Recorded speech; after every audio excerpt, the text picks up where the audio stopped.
really, at the end of the day, it's just the matter of a macro market. It's just what happens. That's why it's really important to have a plan. Have a plan and understand what your goals are. In fact, my camel out there is suffering right now with a broken back. So I actually found Pepe when it was only a couple of hours old, and I'm like, oh, this is a funny meme. Oh my god. Yo!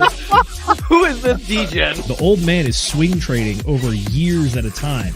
And it's like, that's where the real money is made. The answer is impermanent loss. With single-sided staking, you don't have to worry about impermanent loss. If you're aware, if you're disciplined, you can hone that into further financial growth. Financial freedom, so we can actually live life and not have to be constantly living paycheck to paycheck. I mean, that's the ultimate goal, more or less, right?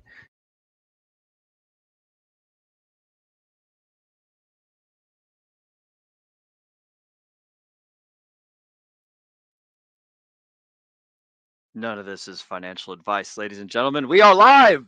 Welcome to the Degen Roundtable for our fantastic Sunday show. Tonight, we're going to be interviewing Crypto Black Sheep and Dev Donnie from the Degen protocol, the GOAT token guys. These guys got some fantastic protocols going on, some excellent systems and things that they have built on their website, and I'm super stoked to get into it all. So we'll do a quick, before we get into any of the protocols, we're going to do a quick run of introductions.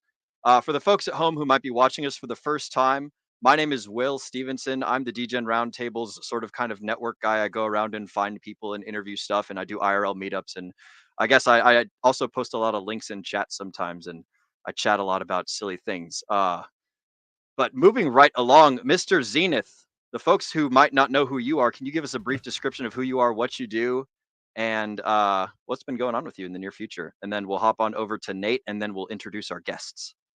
Absolutely. Happy St. Patty's Day, everybody. I got a Guinness myself here. But yes, I am a host contributor, and I do a little bit of behind the scenes project coordination going on here.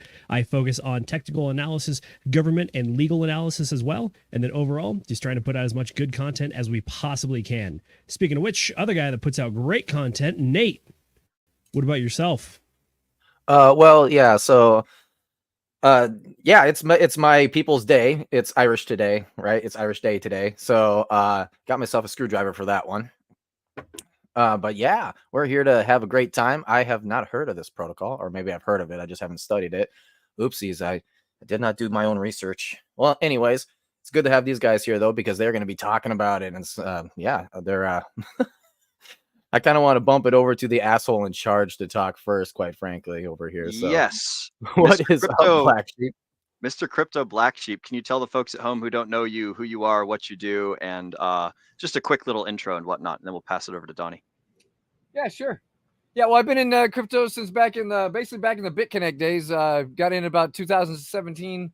I think it'll be almost 7 years now. So at the end of 2017, I started this Telegram channel, which is now, it's been called many things along the way, but it is now officially the Degen protocol. We've actually trademarked the name and the logo and all that. So yeah, we've been through a lot of ups and downs over the last decade or so.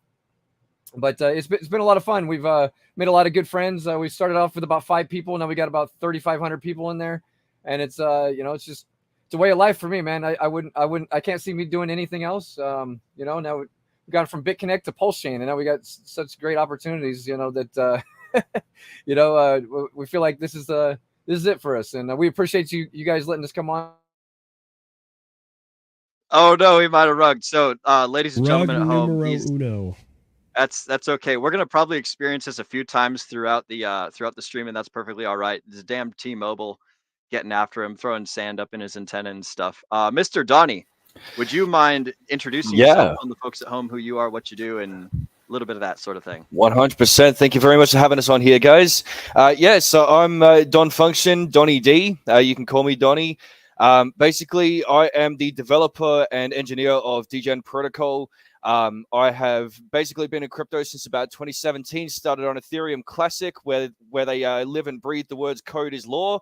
Sort of learned how to write smart contracts after specializing in web development. Joined Degen Protocol about 2.5 years ago, and I've been rolling with these guys ever since. Now we're here on Pulse Chain, and what can I say? We're here. We're building for our community, and that's basically all there is to it. I got I do the website, I do the smart contracts, the Telegram bots, basically the everything to do with anything on chain that Degen Protocol makes is, somehow there's my fingerprint on it, so. That is super cool, bro. I love it. And I love your guys' website too. It's super fun. The UI is really easy to work with. The like hopping around and finding stuff is super easy, both for the Degen protocol and also for the island is the new one, right? Is it called Island Paradise or Island? What's that one about? So that one is actually my other project, Function Island. That one there is a little Function bit of a Island. different one.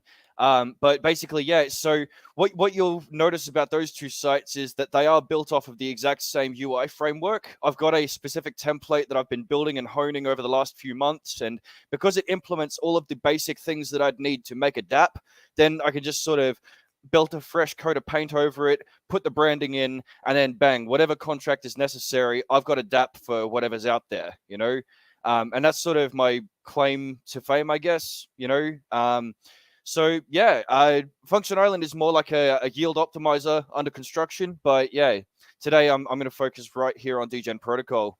Excellent.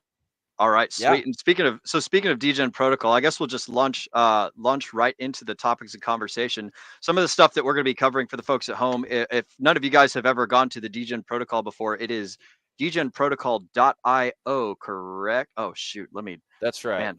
Okay, sweet. I can remember it off the top of my head. Excellent. So yeah, it's degenprotocol.io, and it's super cool. They've got a whole bunch of features on there. They do NFT validators. So for those of you guys who don't have like 32 million pulse or you want to start the validating game at like a lower level, these guys set up a function where you basically can put in 500,000 pulse into and buy an NFT that represents 1/64th of a regular validator. And you guys are working together with David Feeder on this, am I correct?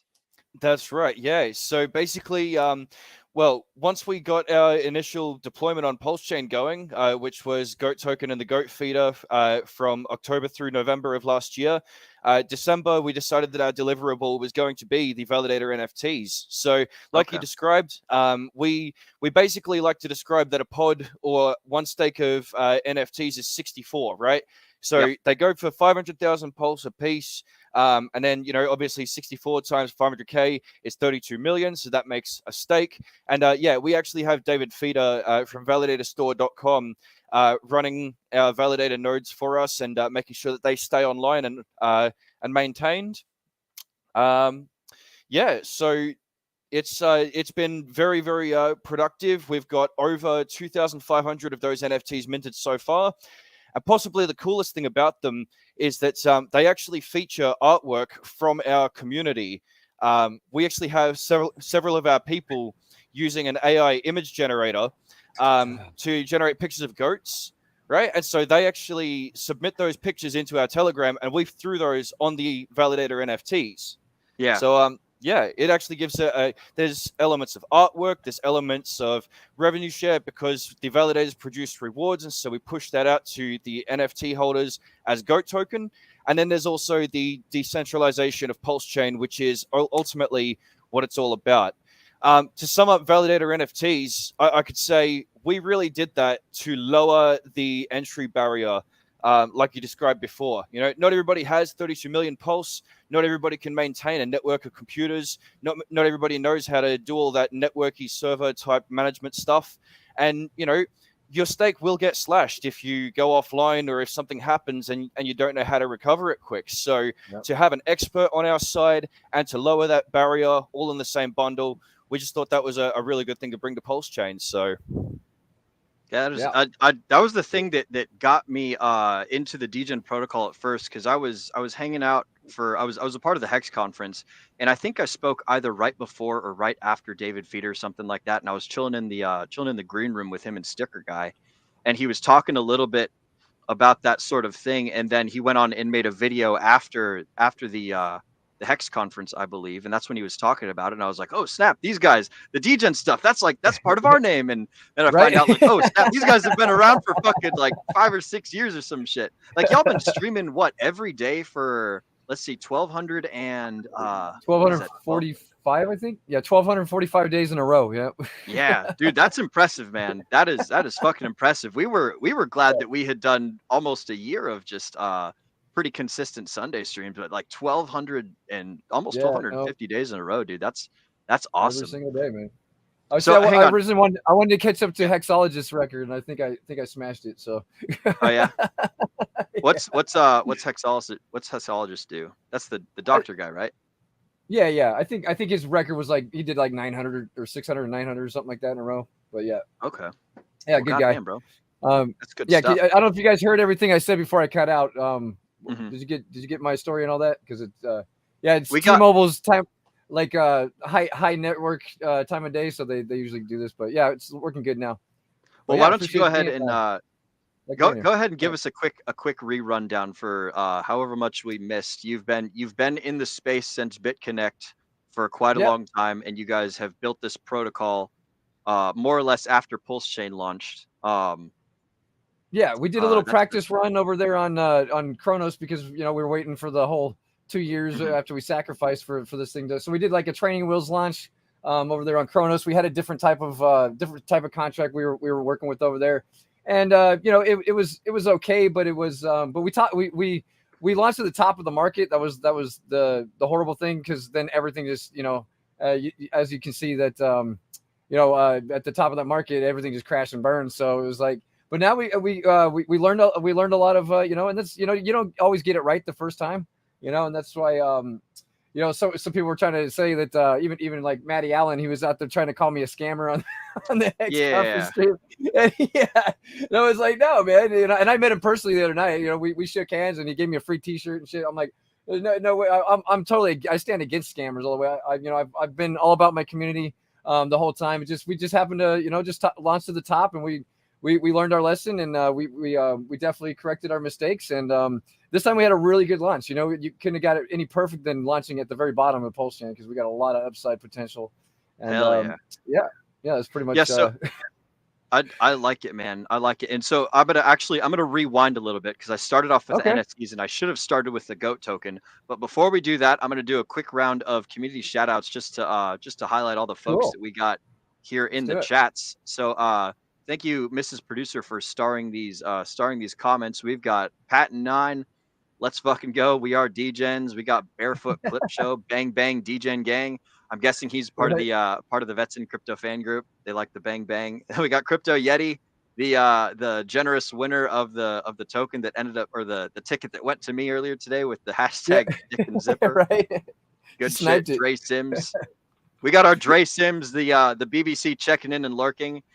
Dre is allegedly black. That's what he claims. I've seen him before, and I'm not convinced. So we'll see, Mr. Dre. We'll see one day. Next up, we got Angry Twinkie. Hope everyone's having a great weekend. Absolutely. It's a fantastic weekend. Happy St. Patty's Day to everybody out there. I hear rumor that it's St. Patty's Day. Yep, we got ENJ, Luna. My right-hand man right there. Oh, ENJ? You know this feller? Yeah, he's part of our community. Yeah, he's on our streams every day. Excellent. Okay. Sweet. Yeah, I see he's got the wrench there. So I'm guessing you guys are dual casting this. That is fantastic. Reaching as many people as possible.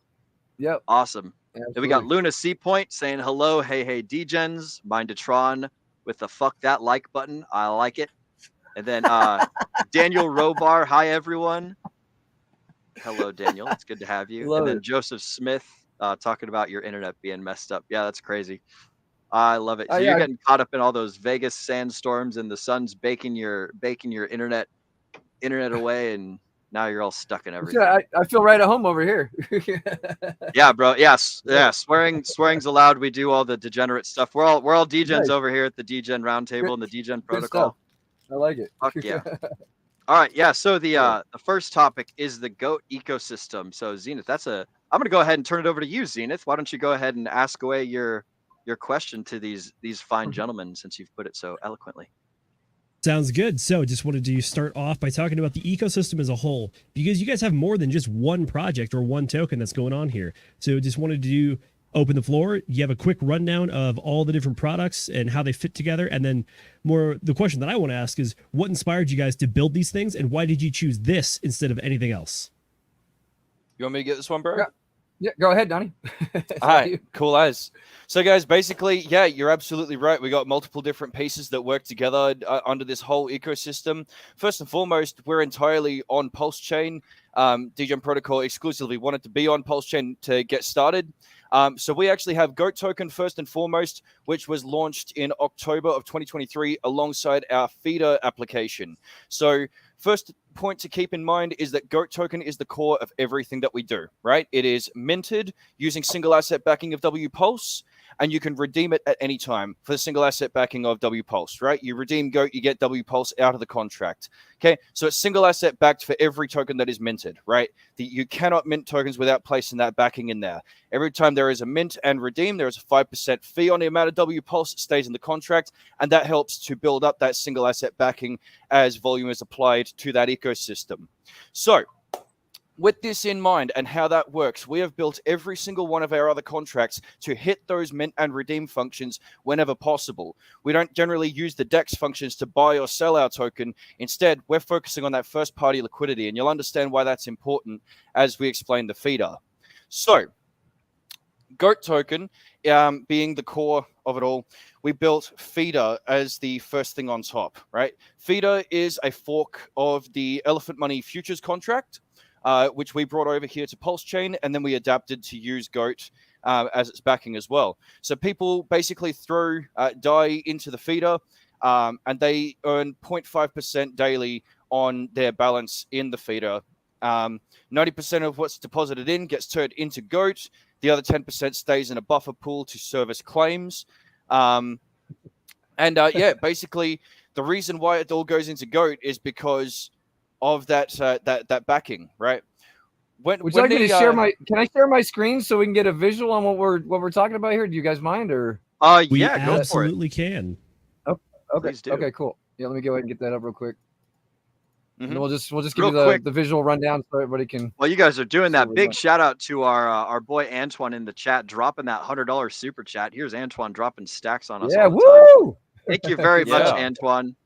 Big shout out to you. Can't stay for the whole show, but much love to the boys and looking forwards to learn about it to the Degen protocol. Keep killing it, my dogs. By the way, I networked a little bit in Miami in Miami, Will. Yes, he did. Antoine Nice. got a lot of connections when we were down there in Miami DJing it up. So big shout out to Antoine. I met him in real life. Super cool, awesome guy. If you guys are ever down in Miami or in the Florida area, hit him up. But yeah, go ahead and jump into this back into this explanation, gentlemen, if you don't mind. Right. Thank you very much. Yeah, no, and awesome, by the way. That's a really cool shout out and super chat you guys got there. So Love it. Goat Token is minted and redeemed, right?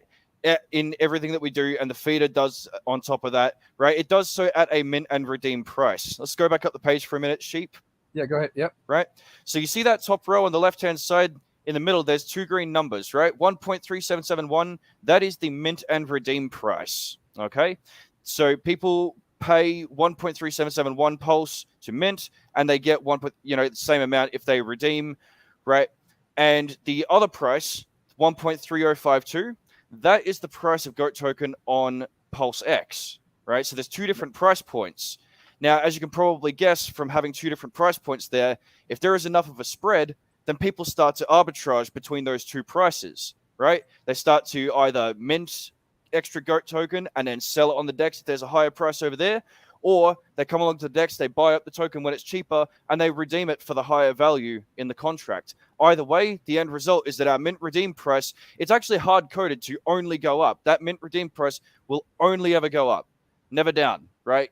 Can mechanically never, ever, ever go down. And so what actually happens is the DEX price is also dragged upwards as people continue to leverage that little arbitrage opportunity, right? And we actually see people and bots do this every single day. We've actually got a little a transaction bot running in our Telegram that shows us, people taking advantage of this all the time.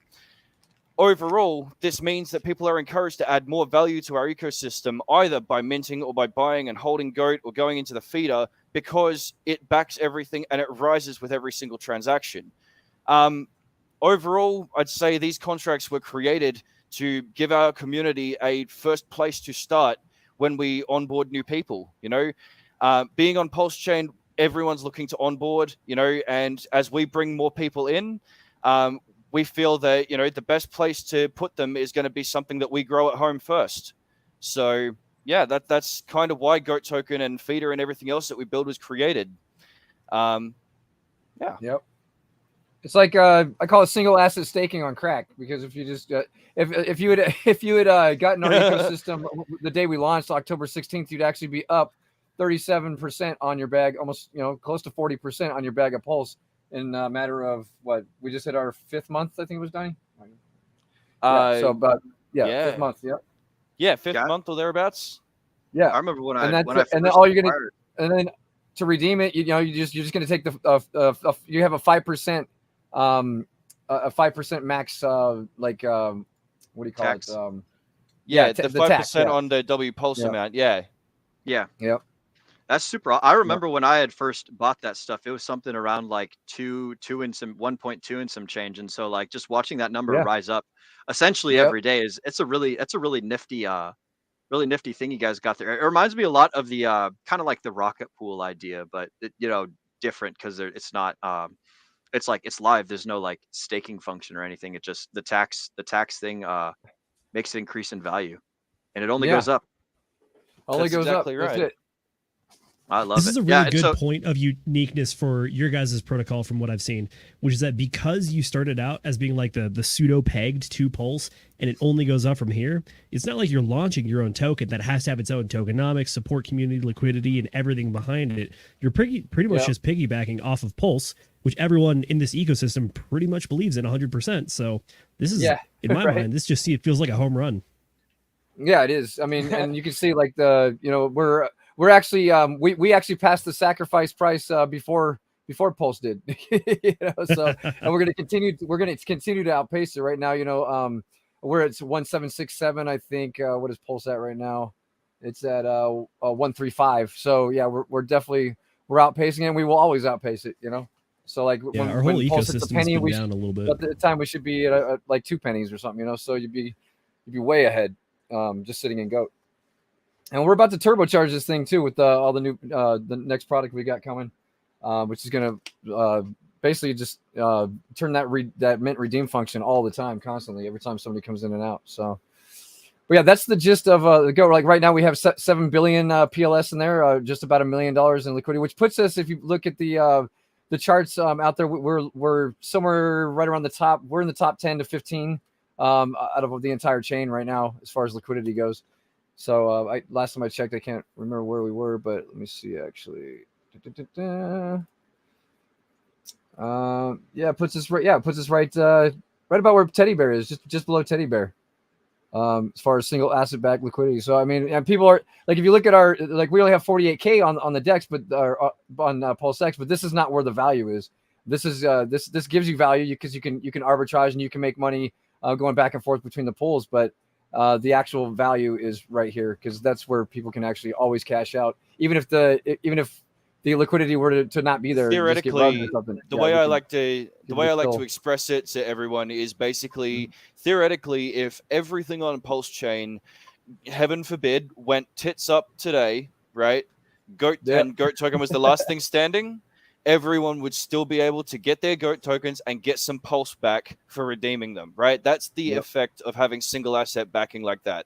And, might I say as well, the GOAT token contract actually has no permissions, no owner controls, we can't even renounce the contract because it was renounced from creation. That's how hands-off it is. Yeah, and what does that mean for the more peanut brain folks? It's just basically we deployed it, we never owned it, and it's locked code. Yeah. Okay, it's immutable. Yeah, that's awesome. So it'll just sit there and run, and nobody can ever rug it, type thing. Yeah, not that we ever would anyway. When projects out there say that they had to renounce their token, it means that they had permission controls on there somewhere, but we don't have any of that on GOAT token.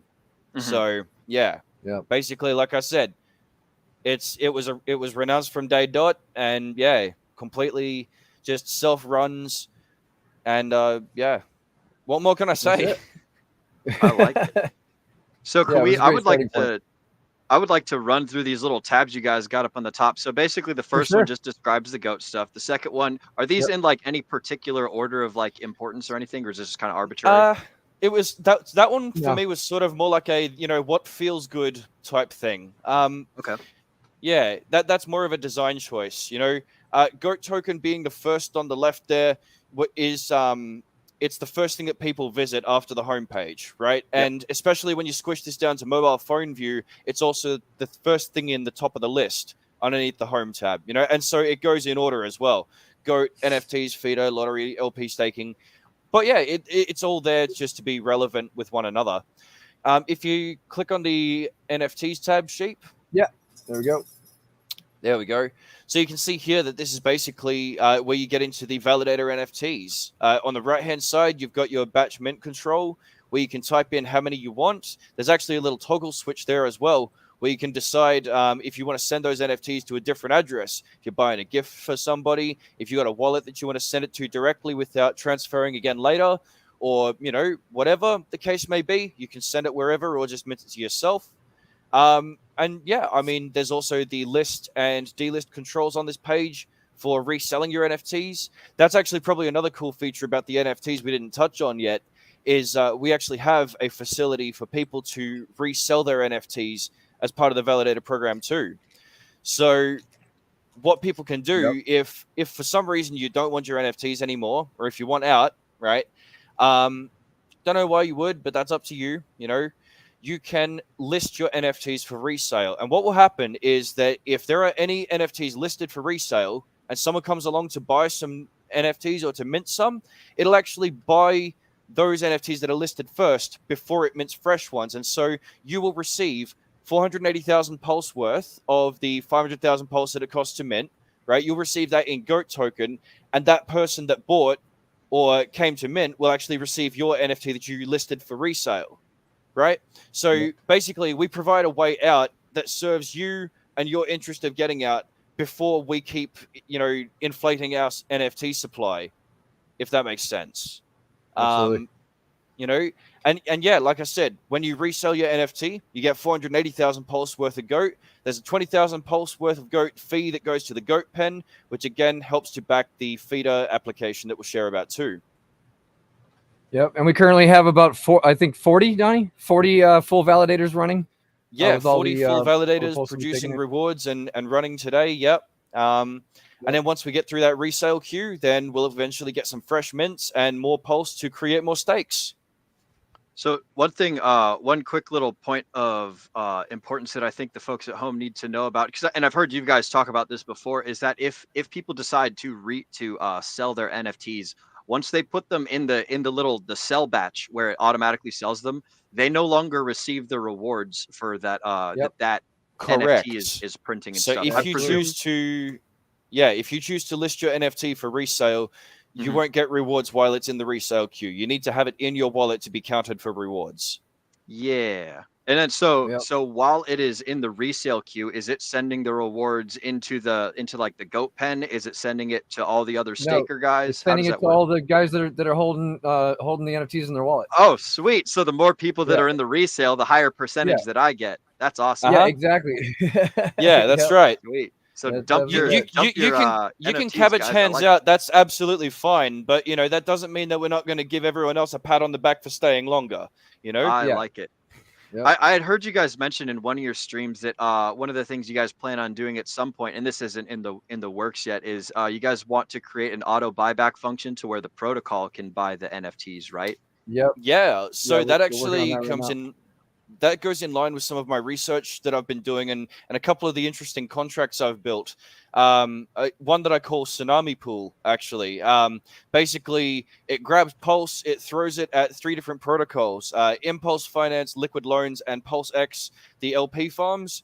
It sort of farms the respective assets, dumps all of them straight back into Pulse, and then uses the Pulse output of all that to generate a stream which we can buy back the NFTs with. It's still under construction, still under research, and from calculations, I think we're going to need to find 20 large from somewhere to make that run to where we can buy like 1 NFT a day or something like that. But yeah, it's all definitely stuff that we're into. one of the things which we've been afforded in running this protocol is our ability to compose DeFi and contracts with other protocols as well. Like we've already been working with SparkSwap. We worked with Impulse as well, which I'll tell you a little bit more about later. Yeah, there's just so much good going on. Yeah, that is too cool.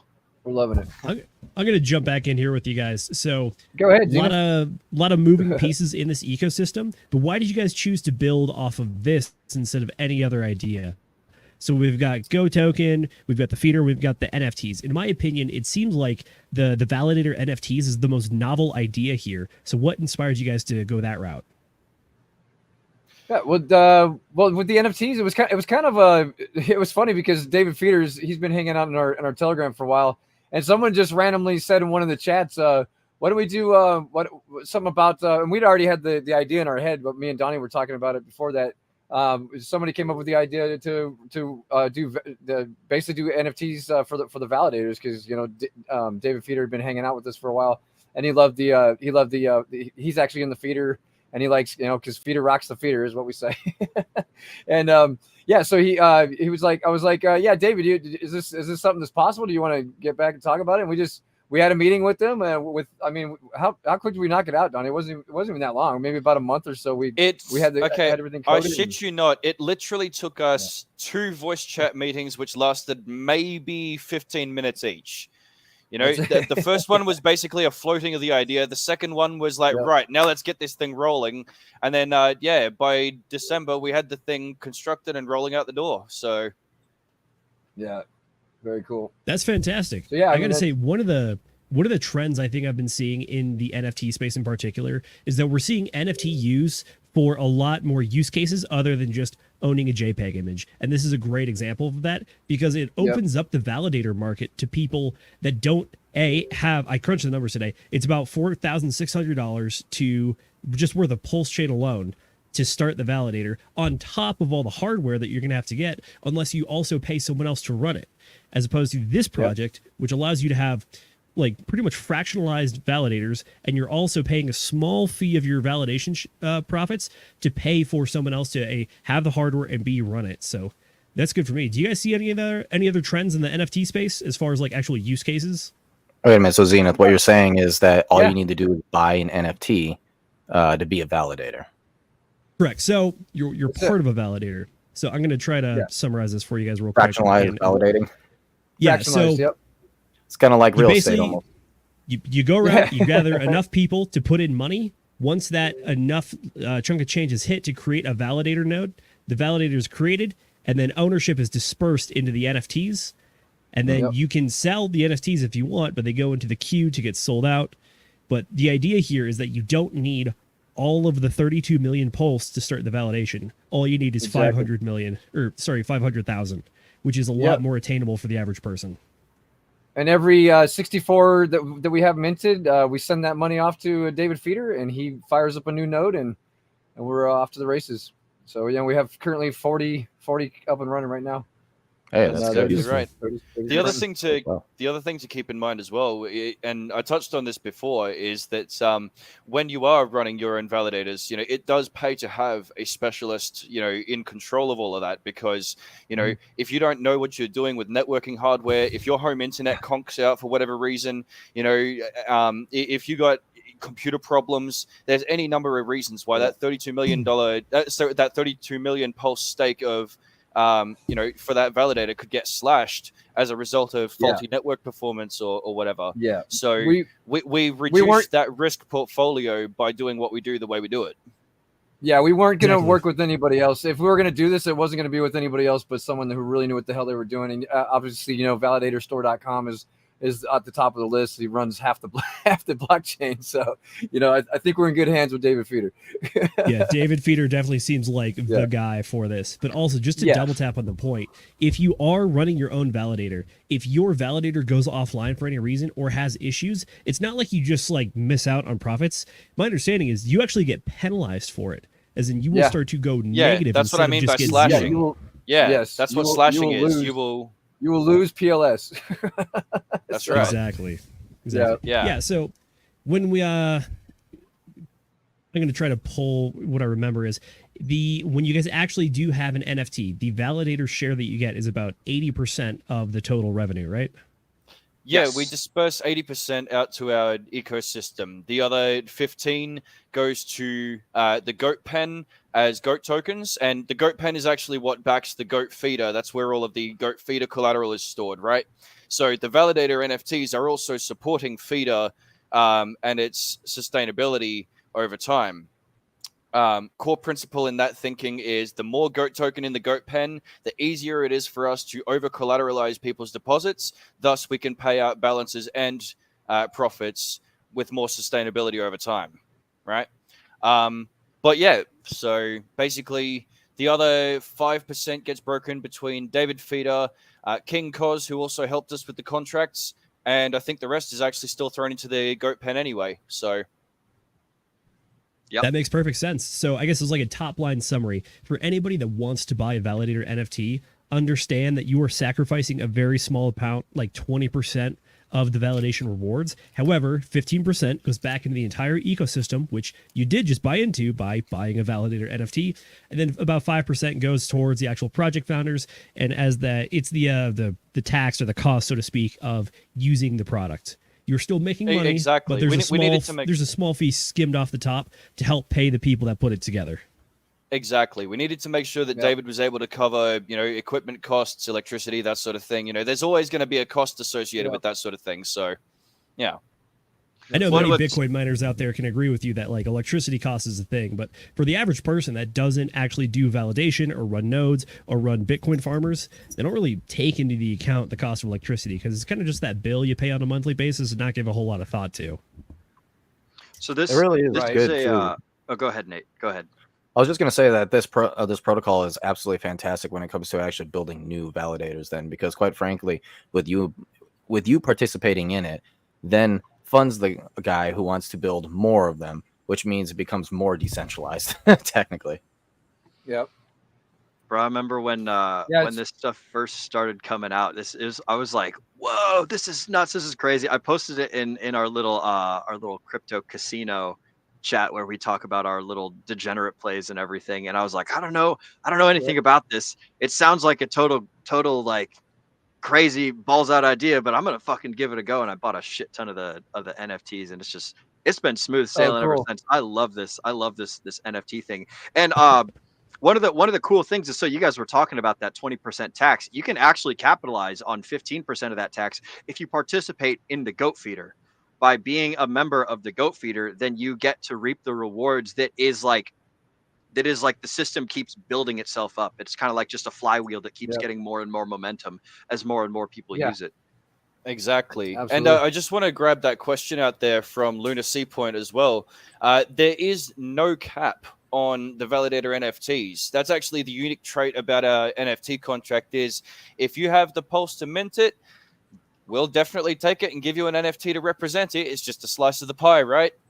More slices of the pie to go between more people. That's how it is. Because why would we say no to another 500,000 pulse that gives us, a step closer to another validator stake, that benefits everybody? We thought unlimited minting was the best way to go. So the answer is yes, go for your life. Yeah, and I would also like to, so Alex Santos question, or what it is that he put in the chat there. Richard would say to not buy NFTs, but this is so interesting, right? Well, here's the thing. When he said that, right? He said that when they were just GIFs, right? Yep. Just JPEGs and shit like that. Yeah. Now NFTs have become something else entirely. NFTs have utilization to them so that they can be used for other things. Now, would you want to buy like, just Bored Ape, right? That's just a JPEG. Doesn't matter. However, what happens if you're playing a game and you go and you buy an NFT from that game? Well, now you can use that NFT. All right. Now it's a good thing to buy them. So you this is old thinking, right? When Richard said that was back then. This is now. Okay. Now it's different. Yeah. And you're asking, someone was asking earlier if we've seen any trends with NFTs. One of the coolest things I've seen lately since ours was the tank top guy. We just had him on our stream the other night, and where you can actually do like messaging and stuff and send pictures back and forth between that's really cool stuff. I mean, like this guy's pushing the boundaries of what NFTs are capable of, with all the sidechain stuff he's running and everything. So yeah, shout out to Drac. That's an awesome, really yeah, cool guy. They have an awesome project over there. For the folks that were not in Vegas for the Pulse Chain Tour Live, they were part of the Pitch Fest, and I believe they got second place in it. But the general idea is that using some of the Tangang NFTs, what they do is they use Web3 technology on Web2 infrastructure to open you up and use your NFT as the start and final source for messaging, video sharing, that kind of stuff. It's a very interesting concept. So shout out to those guys. They're building something very cool. Excellent. On the subject of building cool things, I want to roll back a little bit, and I want to talk about the goat feeder next. So we've covered the NFTs, we've covered like the goat token itself. The next coolest thing is the feeder, and this is honestly my favorite. Well, you know, the whole thing is my favorite, but the feeder is really cool because it kicks out 0.5% every day. So like if you invest like, you know, $200, then after $200 or after 200 days, then you can get your $200 back. And if you wait longer than 200 days, then you start getting more money than you put into it back. And it also recompounds. Anytime you interact with this protocol, it takes the yield that you've been earning up until that point, and it recompounds it back into your stake. So I'm gonna try and butcher it if I explain it. Can you guys talk a little bit about the goat feeder? If you don't mind putting the screen share back up, we'll give you a visual too. We can run down through that we one. have our producer back. Yes, we have Mrs. Yeah, she's Producer, waiting. if you wouldn't mind. There we go. Excellent. Cool. Yeah, we'll get to the Hey, feeders. real quick, while I got everybody here, I'm going to go ahead and copy your goat paper PDF, and I'm going to put it in the YouTube chat just so that anybody who wants to follow along, you can check out the actual document here. And this has all of the details. If you're lost, this is probably going to be the thing to answer 99% of your questions. And for the 1% of the questions that don't get answered in that, you have our Telegram chat to join. So, that's another cool thing. Your guys' Telegram chat. So for the folks that don't know, these guys are basically live 24/7. I've maybe hopped into their chat and seen them not live like one time at like 3 a.m. or something like that. But these guys are literally they're in a YouTube or in a Telegram call basically 24/7. So like I've had questions before where I'm like, hey, why is my NFT not appearing? And they're like, oh, because we haven't updated the IPFS and blah da. Or like, hey, where does the this go? How does this work? How does the blah da? And they just answer the questions fucking on Johnny on the spot. It's awesome. Yep. They're super cool in there. So well, I feel like you when you run in a project, community engagement and just being available to your community is very, very important. And I've got nothing better to do because I do this for a living. I've been job free for 3 years. I've been pretty blessed. My community's got me where I'm at, and I'm here for my community. So that's how I do it. So I love it, man. Yeah. So the goat feeder. What have we got right here? The goat feeder. This one here. This one is basically our first flagship contract that we built on top of Goat Token. It was released in October on the same day as Goat. We thought we'd kick them both off on day 0, I guess. Goat Feeder. You deposit DAI into Goat Feeder, and you earn 0.5% daily on your current balance, right? So basically, like Will was explaining before, indeed, there is the strategy, I guess, where you could throw in, you wait 200 days, you get your initial back, and then you've got more. But here's the thing: Feeder actually grows with proper maintenance and care, right? So basically, how to explain this? We forked the Elephant Money Feeder contract, the futures contract, and turned it into this one, right? Yep. Sheep, what can you do this one, man? Yeah. No, yeah. Well, yeah. Well, two of these contracts, because if anybody's familiar with the Elephant Money ecosystem, because we go way back to Bank Teller days, old Tron days, and stuff like that. I've been friends with him since 2018. We actually took 2 of these contracts, his trumpet model and the futures model, and we kind of blended them together, right? So this feeder contract is actually a straight copy of the futures contract over there on BSC, because we're like, you know what? I think we can do it better. I think if we bring it to Pulse Chain, I think any contract that's running on Pulse Chain that's doing okay, or has somewhat of some kind of success on another chain is going to do 10,000 times better on Pulse Chain. And that's So- kind of the idea of why we decided to do this. Can you give us a quick elevator pitch of it for the folks who don't know anything? Because I've never heard of these other protocols before. For sure. Yeah. Well, basically, so the feeder, basically the feeder go ahead. is a cash flow engine. Feeder is a cash flow engine. You throw in some money, you get 0.5% daily. Really, really simple, right? To compound your earnings requires a 200 die deposit. You claim your earnings anytime, and it comes out of your current balance. So basically, 0.5% daily is based on your current balance. So if you have, say, 20,000 die in your current balance, that means you're getting $50 a day, right?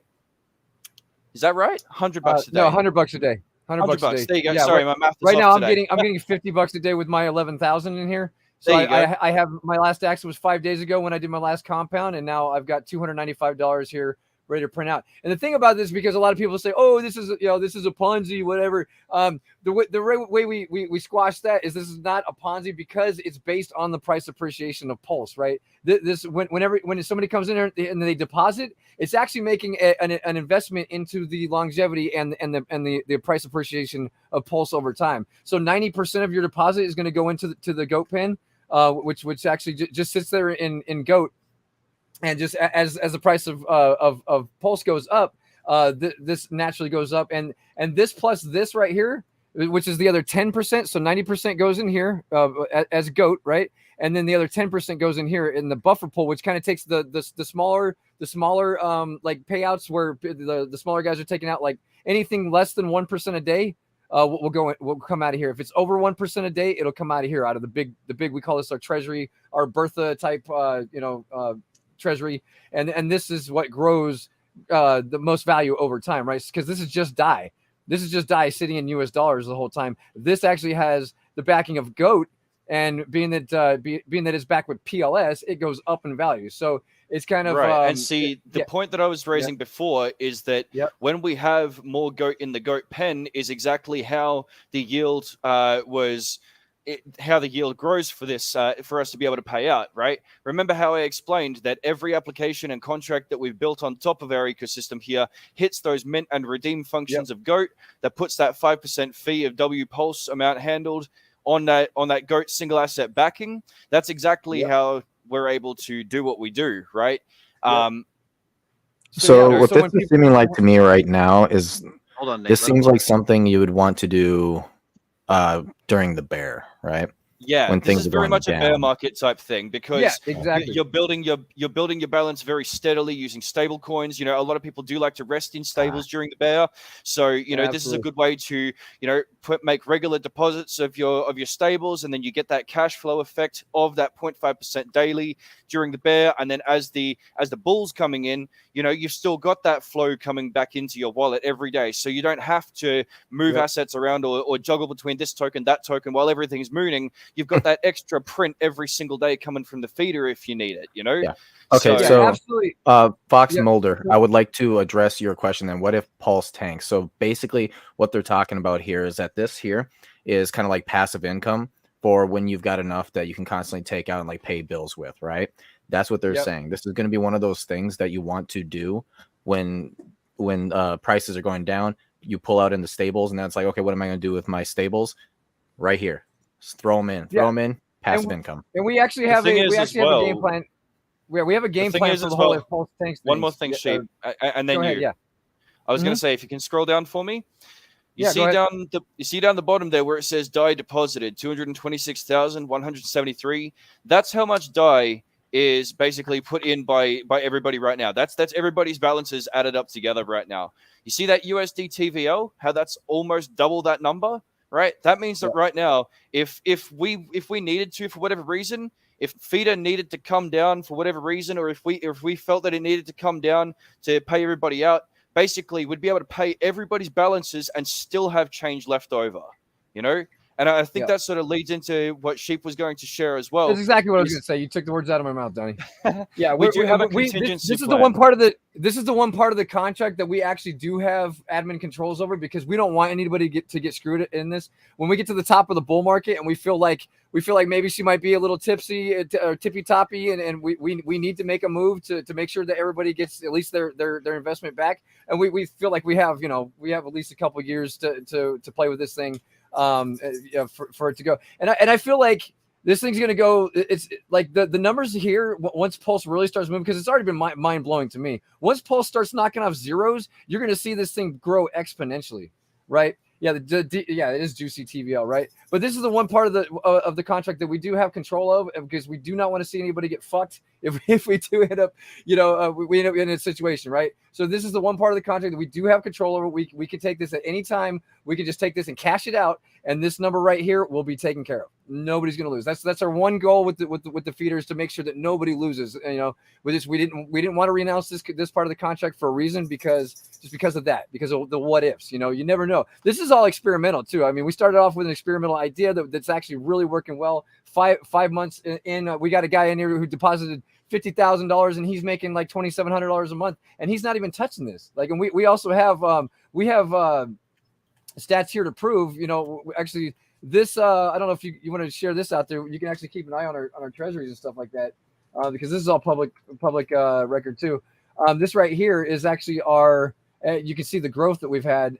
This is the buffer pool, just up and to the right, kind of just going sideways right now. As we get more deposits in there, that'll come up even more. Here's our goat pen. The goat pen supply chart. You can see, just even with these guys taking big chunks out, they're not even really budging it at this time. So, and here's the big one. Actually, our TVL has come down a little bit since Pulse has come down, but as soon as Pulse turns back around, this thing's going to skyrocket because of all the deposits, all those $200 compounds. They don't seem like much, but that's what basically DCAs this whole project into Pulse as Pulse increases in price, right? So this is going to turn around. As soon as Pulse turns around, you're going to see this thing rocket, and it's going to go back up to another all-time high on the TVL, because we're going to have our ups and downs. We're going to, that's just the way it goes. But this thing is built to last, and that's what I just want everybody to say. Like, don't be scared if the TVL goes down a little bit. We've been as high as, like, I think almost 600,000, and we're down to 400,000 now. But the game plan hasn't changed at all. And absolutely, you'd be better off. This is not something you want to throw all your Pulse into. Because Pulse is going to go up a lot faster, and that's the whole game plan. The whole theory behind this is Pulse is going to go up in value way faster than you're going to be printing dollars out of this thing. So you don't want to throw all your Pulse in here. This is something to throw a little bit on the side, just to print a little bit of extra money, maybe to pay the water bill, or maybe to whatever. We got it's however you want to play it is how you want to play it. But the strategy here is 3 weeks of compounding and 1 week withdrawal. So 3 weeks, you're going to take your $200, compound whatever you made over those 3 weeks, and then that last week you withdraw, and that's your money to take home. And then that means that you're only taking out 12 withdrawals over the whole year, and that makes that, if everybody does that, and everybody so far has been doing that, it makes it pretty sustainable. And we're not this is not budging at all. It's really. So we're super excited about this. My dog's driving me nuts. I got to take. Really, the thing that actually makes the difference here is that because GOAT and that mint redeem price rises even without people depositing in the feeder, means that we don't depend on people depositing into feeder to be able to pay out. That definitely gets it going, and that gives us, the ability to grow. But the GOAT grows independent of that anyway. It is really where the difference is at. And I just want to get what Fox Mulder asked out there as regards to whether it's audited or not. Our contracts are not audited thus far. Okay. However, Degen Protocol does have a very strict policy that we publicly verify all of our contract source code on the well-known Block Explorer. So you can actually go and look up all of our contract addresses and see the code behind them.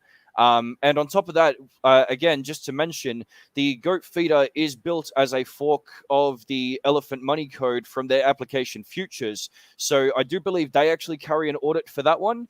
If you wanted to review the notes on that, you could with relative similarity, because about the only aspects that we actually changed between that and ours is how the collateral ends up getting turned into GOAT as opposed to getting turned into what they had for their side. Mm-hmm. And for everyone else watching, so if you're kind of on the fence of looking at something like this, here's something that I look at when looking at a new project, right? Because this is all newer to me as well. So as soon as they started talking about the GOAT feeder, I'm like, okay, well, that's definitely not something I want to be in during the bull market and while things are rising. So then I simply asked the question, and I just and the way that I put it is literally like, hey, this looks like a bear market only type of thing in stables. Mm-hmm. And the first thing that came out of your mouth was, yes, you want to do this during the bear. And that was the purpose of it. Now, what that's telling me is that you guys are honest. You guys are legitimately trying to make something for people to Oh, be yeah. able to use in all aspects. Because unfortunately, a lot of projects these days, what they do is they build it for the bear market when everybody's throwing money all over the place and say, oh, you know, do this, do this, do this, do this. But the second you're like, oh, but what about the bad times, right? They're like, oh, well, you know, let's not think about that right now. You meant the Yeah. full market, Let's right? Yeah, no. Right. Pardon my French for a minute, but fuck that. I mean, you know, Degen Protocol was built on the foundation of, you know, we are of our people and of our community. You know, the whole reason we exist and the reason we thrive is because, you know, we literally share and live like this space with one another, sharing information and making sure that people don't get screwed. You know, we hate hearing that projects go tits up and that people get hurt and ruined. You know, and that's exactly it. It's like I said, it's all for the community. That's what we're about. And yeah, you know, so Yeah. And So we I'll tell absolutely you know what, that this then is we degens not going to. are fucking a lot alike Sorry, go then, ahead. because that's exactly why we have the Degen Roundtable as well. Yeah, exactly. You know, we know that this is not something that's going to last forever, right? We knew that out the gate when we created it, and we're that's why we left that one part of the contract open to where if we had to pull the plug, we can, and everybody's going to be made whole, right? So we're not going to sit here and blow smoke up your ass. Oh yeah, you know, it's going to be here 10 years from now.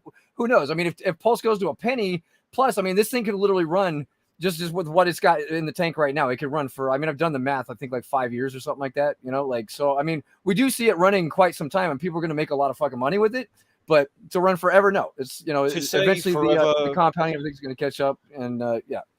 To say forever or 10 years also, I think, is somewhat technologically irresponsible in a way, because, you know, look, one thing we have absolutely seen about crypto, Pulse chain or Solana or whatever chain or you know, technology out there, it's all moving so fast. It's all evolving at such a rapid pace that to have adaptability and the ability to pivot, you know, in one's project and what you're building is paramount to survival almost, you know. You see so many projects out there that's throwing the keys away as somewhat of a marketing point, and it works to a certain extent, but then they have no way to adapt when a curveball is thrown, you know? So yeah. And also, I just want to throw out there that I've already made a like, you know, no expectations from the work of others, but I'm also I am publicly a PDI maxi, and I am one of the biggest holders of PDI. And I've already said it on many of my streams that when PDI goes to $1, I'm going to take 1 million of those dollars. I'm going to dump it into the buffer pool or into the goat pen, just to you know, just to say thank you to the community that's really just kicking ass and that believed in us all the way, you know, and we'll make it run for a lot longer, you know, like it's you know, I love my community and I love what we got here, and yes, PDI to $1, let's fucking go, right? Fuck yeah. I was going to actually ask, do you guys accept PDI? Because that's one of my bigger scratchers. Well, that's actually, we have an upcoming change. Oh, we actually have something for that. We do have an upcoming thing for that. Yes. So on our website, you know, that lottery tab that you see there, there's 2 game modes on that one, right? There's the one that you buy a lottery ticket for $1 a hit, right? Yep. The 1,500 tickets and all that. But then the one further down the page is the big roller jackpot, right? So you can actually guess 5 numbers in a row, and you can guess as many rows as you want. It's $3 a turn, right? And we're actually going to change that up to use PDI because it's building up a jackpot of PDI in there as well, right? Yes. So we will actually have that very shortly as well, is to use PDI for that jackpot component. Yeah. I think for one of the projects... That's already... Yeah, the mega jackpot. It's already in PDI, right? That's... Did Cos already deploy that? I think he did, didn't he? We talk about it every day on the stream, dude. We're up to 206. We're up to 200. Yeah, no. I know the prize is in there, but has he already done the deposit part where you play in PDI as well? Oh, we play in PDI? No. Okay, no, we haven't got there yet. Sorry, I misunderstood. Well, that changes, that's what I'm talking about. That changes upcoming. You'll support these guys. Gentlemen, real quick, I think the lottery is the one project that you guys built that we haven't touched on. So what's the elevator pitch for that one? Hold on, before we hop into the lottery, I've got like 20 chats here started from the community, so I'm gonna do a quick little community shout out. I want to thank all you guys here for watching, and give yourselves a pat on the back. Make sure that if you're not subscribed to these Degen Protocol guys, go over there, show them some love. Go hop on over into their Telegram. The links are down there in the Chiron. They're also in the description below, so you guys can find all these dudes, their Twitters, their Telegrams, their Facebooks, all the good stuff. So go show them some love wherever that might be. We're gonna go ahead and hop into Stevenson is now my new my new Facebook buddy from last night. Yes, Yeah. yes, indeed. I love it. I Thank you. speak about it all the time. I'm Appreciate super fully doxxed on everything, so you guys can find my Facebook, Yep. you can find my So Twitter, am you can I. find Yep. everything. I love it. But moving into the community, big shout out to the community. First of the starred chats, we got Paul Sachs with Only Crackers show tonight. Allegedly, I am a quarter black, but I can neither confirm nor deny that. That is that is the running joke. There's a good reason for that joke. It's a All right. long one. Dude. Yeah, so when I that's used a fucking shittier funny. camera back in the beginning of the streams, I would show up as very, very tan. And also it was summertime. We got Large in charge. Hell yeah, Large, let's fucking go. I love it. We got David Lee Durr, Love and Light, cause I can. Hell yeah. Go David. It's excelente. Next we got Haitiano 1982 with DYSYP. Oh. I'm not sure what that means. Oh yeah, that's another inside thing too. That's because Okay. when we first launched our protocol, we had like a sticker going around that was oh yeah, any of the scammers that come in, like the scammer chicks that come in and try to we send the the sticker. Do you shave your pussy? Right. So Oh, okay. Gotcha. Do you shave your pussy? Excellent. yeah, so that's Absolutely. what that is. I'm gonna Yeah, let there's the a story, audience. there's a backstory behind that. Yeah. I'm gonna let the audience guess the answer to that for all 5 Total panelists DJ. here. Yeah. I Little love it. did I know Next there up- were different kinds of scammers. We've only got Nigerian princes. You guys have a very different kind of scamming going Yeah, on. yeah. That's awesome. I'm gonna use Yeah, that. we get a lot Yo, of so shit over there. super quick little caveat. Actually, you know what? Never. I'm not gonna go into that story because we'll get Oh my god. canceled. Next up What's up, in the Tam Tam? chats, we got Tam Tam. Aloha, Tam Tam. One of our biggest and best cheerleaders, Tam Tam, in the space. She Love is it. super duper supportive of everything in the Hexagon zone. Shout out to Tam Tam. Next up, we got Crypto Bones. Hell yeah, Crypto Bones. It looks like you're a moderator over on the Degen What's up, protocol Buzz? on the Yep. Black Sheep. He goes Fuck way yeah, back. what's up? He remembers when we were doing our streams and I only had like it was me, him, and like 2 other people watching. So, Hell yeah. he goes Excellent. way All back. right. Next Yeah. up, we got David Lee Durr again. I switched to alt account to double support today. Oh yeah. So this is probably Moondog. Shout out to Moondog. Apologies, bro. We there's like it's really annoying. There's a ban button right next to like the star button or something to that extent when you're moderating on YouTube. And so if we want to start channels Yeah. and someone else like type something in and your name bumps up, then it's like you can accidentally hit that ban button. So glad to have you using Will, using your alt account in your back. I'm What's not up? going to say that if you have Moon in your name, you're more likely to be put in a timeout, but he is one of the 2 people that has gone to the dark side of the moon. First Oh, one, shit. notably, was Moon Pilled Rational Optics. Yeah, so we might have we've to sent- start Oh, like a love it. little challenge coin club for these boys or something if Yo. they, Oh, that's they gonna go to Dark the side dark of the side of the moon. moon. That's You excellent. just created that, Z. That's fucking hilarious. Bro. That is weird. Only 2 people, and all Moon has been in both names. Yep. If I had a nickel Shout for out every time to, it happened, I'd only have 2, but it's weird that it's happened twice. Shout out to Very all cool. the folks that keep getting banned. Next up, we got Jason Smith with a gents and a little square. I'm not sure what that emoji is. I'm using StreamYard right now. So gents and emoji. So shout out to Jason. We also got Crypto Life and Lounge. Let's fucking goat. I love it. Hell yeah. Oh, yep. Emojis. There's Greg Crypto Finney. Bones. Crypto One Bones of our just guys. subbed to the channel. Hell yeah. We appreciate the support. Not sure which channel you sub to, but hey, we're all happy that that you're part of the family here. Philly Trades, what's up, Degen? Repping with my Degen protocol fam. Abso-fucking-lutely. We Yep. love to see it. And then next, he threw in a super chat. 199. Oh, Let's love it. fucking go. So, fun fact: you guys can tell when people are iPhone users or when they're Android users based on if it's a 99 cent, then that means they're iPhone. If they're like round numbers, then that means they're Android. And then we got other Oh, folks really? that can do. Oh, that's funny. Yeah, that's the default, anyways. I didn't know that. Now Wow. you can know that. Fun fact. Yeah. Next up, we got Fox Mulder with talking about the goat feeder. Hell yeah, he was asking some good questions earlier. Thank you, Fox. We appreciate that. Then we got Russ, no job, lol, so jelly, or job free. Yeah, excellent. Yeah, so we'll touch on that if we have time, Black Sheep. But I've heard some of your streams before. You talk about like rolling around and doing band stuff and living off like 20K a year and doing the whole Yep. Degen life and stuff. We'll get into that a little bit later. But I greatly. I just subscribed to your channel too. I wasn't actually subscribed, so I'm a part of the yeah. family too. Yeah. Hell yeah, dude. We love to see it. Next up, we got Crypto Chronic with What's Poppin' Degen Bros, and he's got the little class. So cheers to you, mate. Happy St. Patty's Day to everyone What up? watching at Yep. home and drinking and stuff. Everybody got the drinks. Then we got, I love it. Then we got Wallow with the salute, Black Sheep, Donnie D. Let's fucking go. We appreciate it. Wallow, and a little yep. dab. That's cool. I don't know how that shows up How on did you do StreamYard. that? That's cool. That's nifty. I like it. And then we got Crypto Sloth in the house. Yo, yo, yo. What is up, my friend Crypto Sloth? Good to see you, amigo. Good to see you. It's always great when we see the fam in the chat. And then Moondog up here with the 5555, the Quattro Cinco. Woo!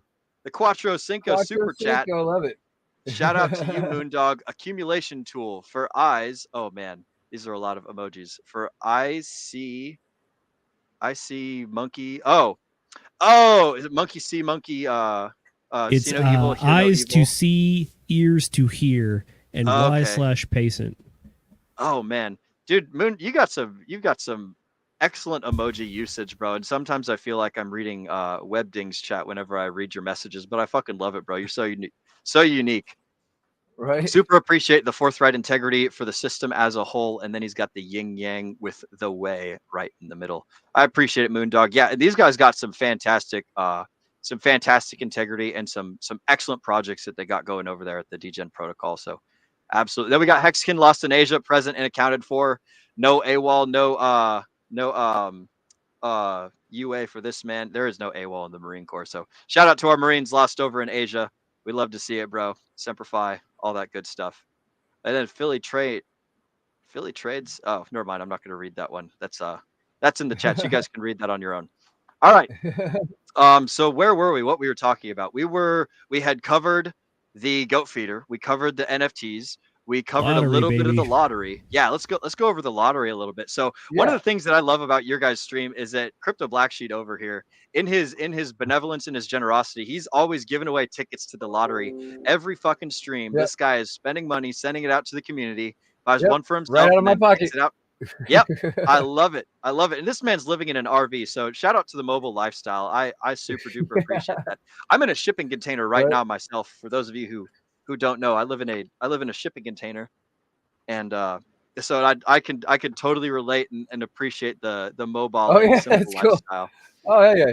Get the little tiny house thing going on. Nice. It's sort of it belongs to the company that I work for. So I travel around the States and I build TV towers. And so like I live rent free in the shipping container instead of going and buying hotels and Airbnbs and stuff. So I get to bank all my per diem and DCA That's into cool. the Degen protocol and stuff. So That actually that's sounds my pretty cool because I know one of the first things I want to do when I retire, or buy back my time, is I want to travel, right? Yep. So why not just Yep. get like a camper and just go around the United States and see a bunch of places? That'd be really awesome. Right.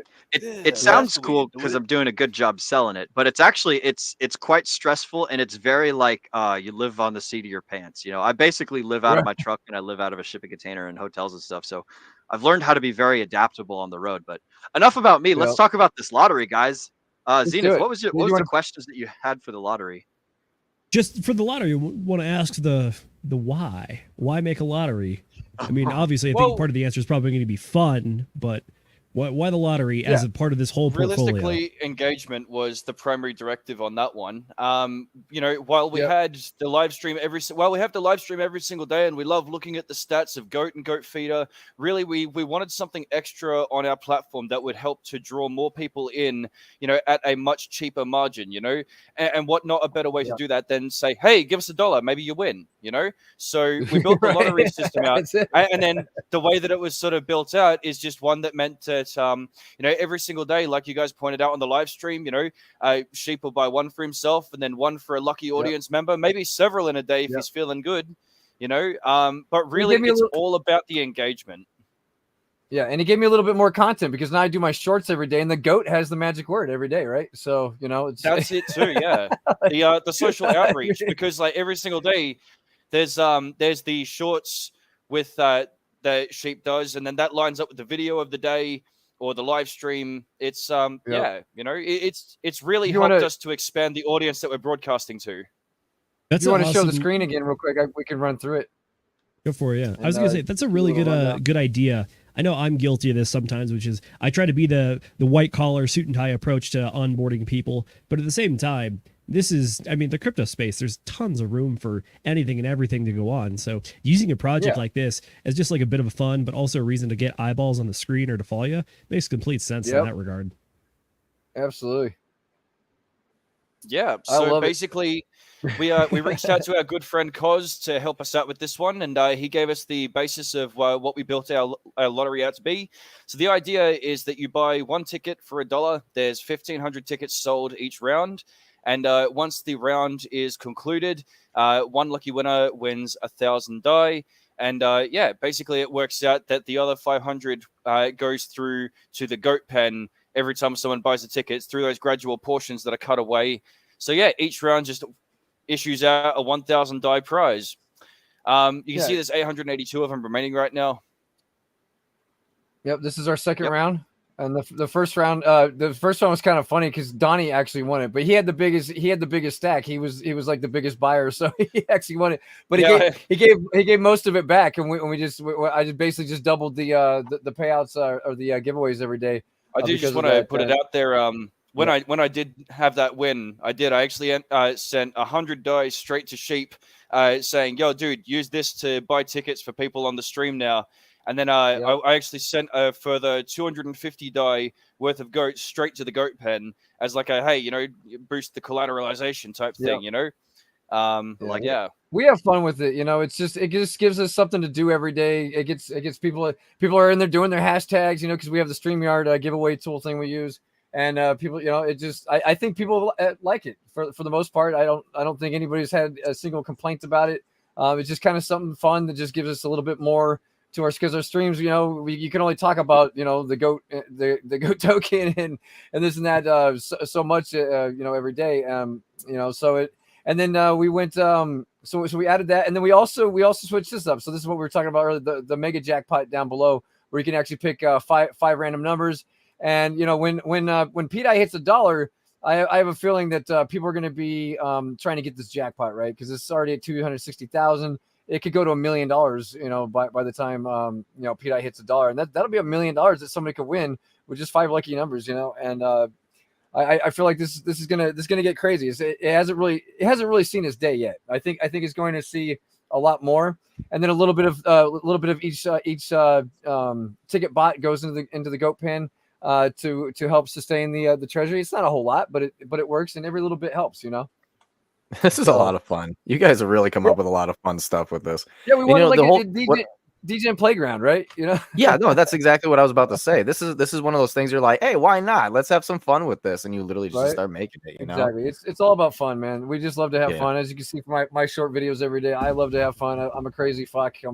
Nobody does it like me, and I get a lot of comments like, "Oh, your videos are so cringe." Well, you know what? You just commented on my shit, and you gave me more visibility. Now my shorts are blowing up. I'm getting like anywhere from 400, like we're averaging about 200 to 400 views a day on just my shorts, and that's good. It's just bringing more visibility to the program, to the protocol, and I love what I do, man. I'm not gonna change for anybody. You guys think that I'm cringe? I don't care. Like I said in today's video, fuck you. I'm gonna keep doing it. This is what I do. I've got a bit of a technical question. This might be slightly too autistic per se, but so looking at your mega jackpot thing where it's guessed the 5 numbers in a row, is that the 5 numbers that you put in, are those like single digits, like 0 through 9? Yeah, so there is a range limit of 0 to 20 inclusive. Oh, 0 to 20. Yeah, interesting. So basically, that changes my math greatly. Yeah, the odds of winning is basically described as 15,000 to 1 by initial guesses. Yep. Well, I mean, if we want to run a quick analysis on this, so if you have 20 numbers, that means that you effectively, or it's 0 through 20 or 1 through 20? It's 1 through 20. 1 through 20. Doesn't take a 0. You don't get 0. Yeah. You can't have 0. That's right. It's 1 through 20. Gotcha. So that means that each of those numbers has a 0.05% or 0.05 out of 1 chance of being right. If you do that to the 5th, that comes out to 0.000000313. To put that in layman's terms, that's pretty much 1 in 3.2 million odds of getting it right. So theoretically, once you pass $3.2 million in that jackpot, it is statistically advantageous to put money in there. Your EV is actually positive at that point. Yeah. You're right, and I feel like it's going to go a lot further than that. By the time Pete does get to $1. Go ahead, Donnie. I was going to say, can you re-describe that in a little bit more peanut brain terms? Because that kind of just Peanut brain terms. Okay, Yeah. so the probability of you guessing any one of those numbers correctly is 5%. Yeah. You now have 5 different numbers that you have to guess correctly, and they all have to be correct. To do the math on this, what you have to do is multiply 5% by itself 5 different times. And every time you multiply a number that's less than 1 by itself, it keeps getting smaller and smaller. So you end up with that like 6 zeros and a 313. And then if you take the inverse of that, that'll put it in the other way around of 1 in however many odds. I'm actually There's pretty an sure engineering the code, background coming out, huh? I'm pretty sure I'm a the nerd. code also actually dictates a term where you have to have the numbers in the right order as well.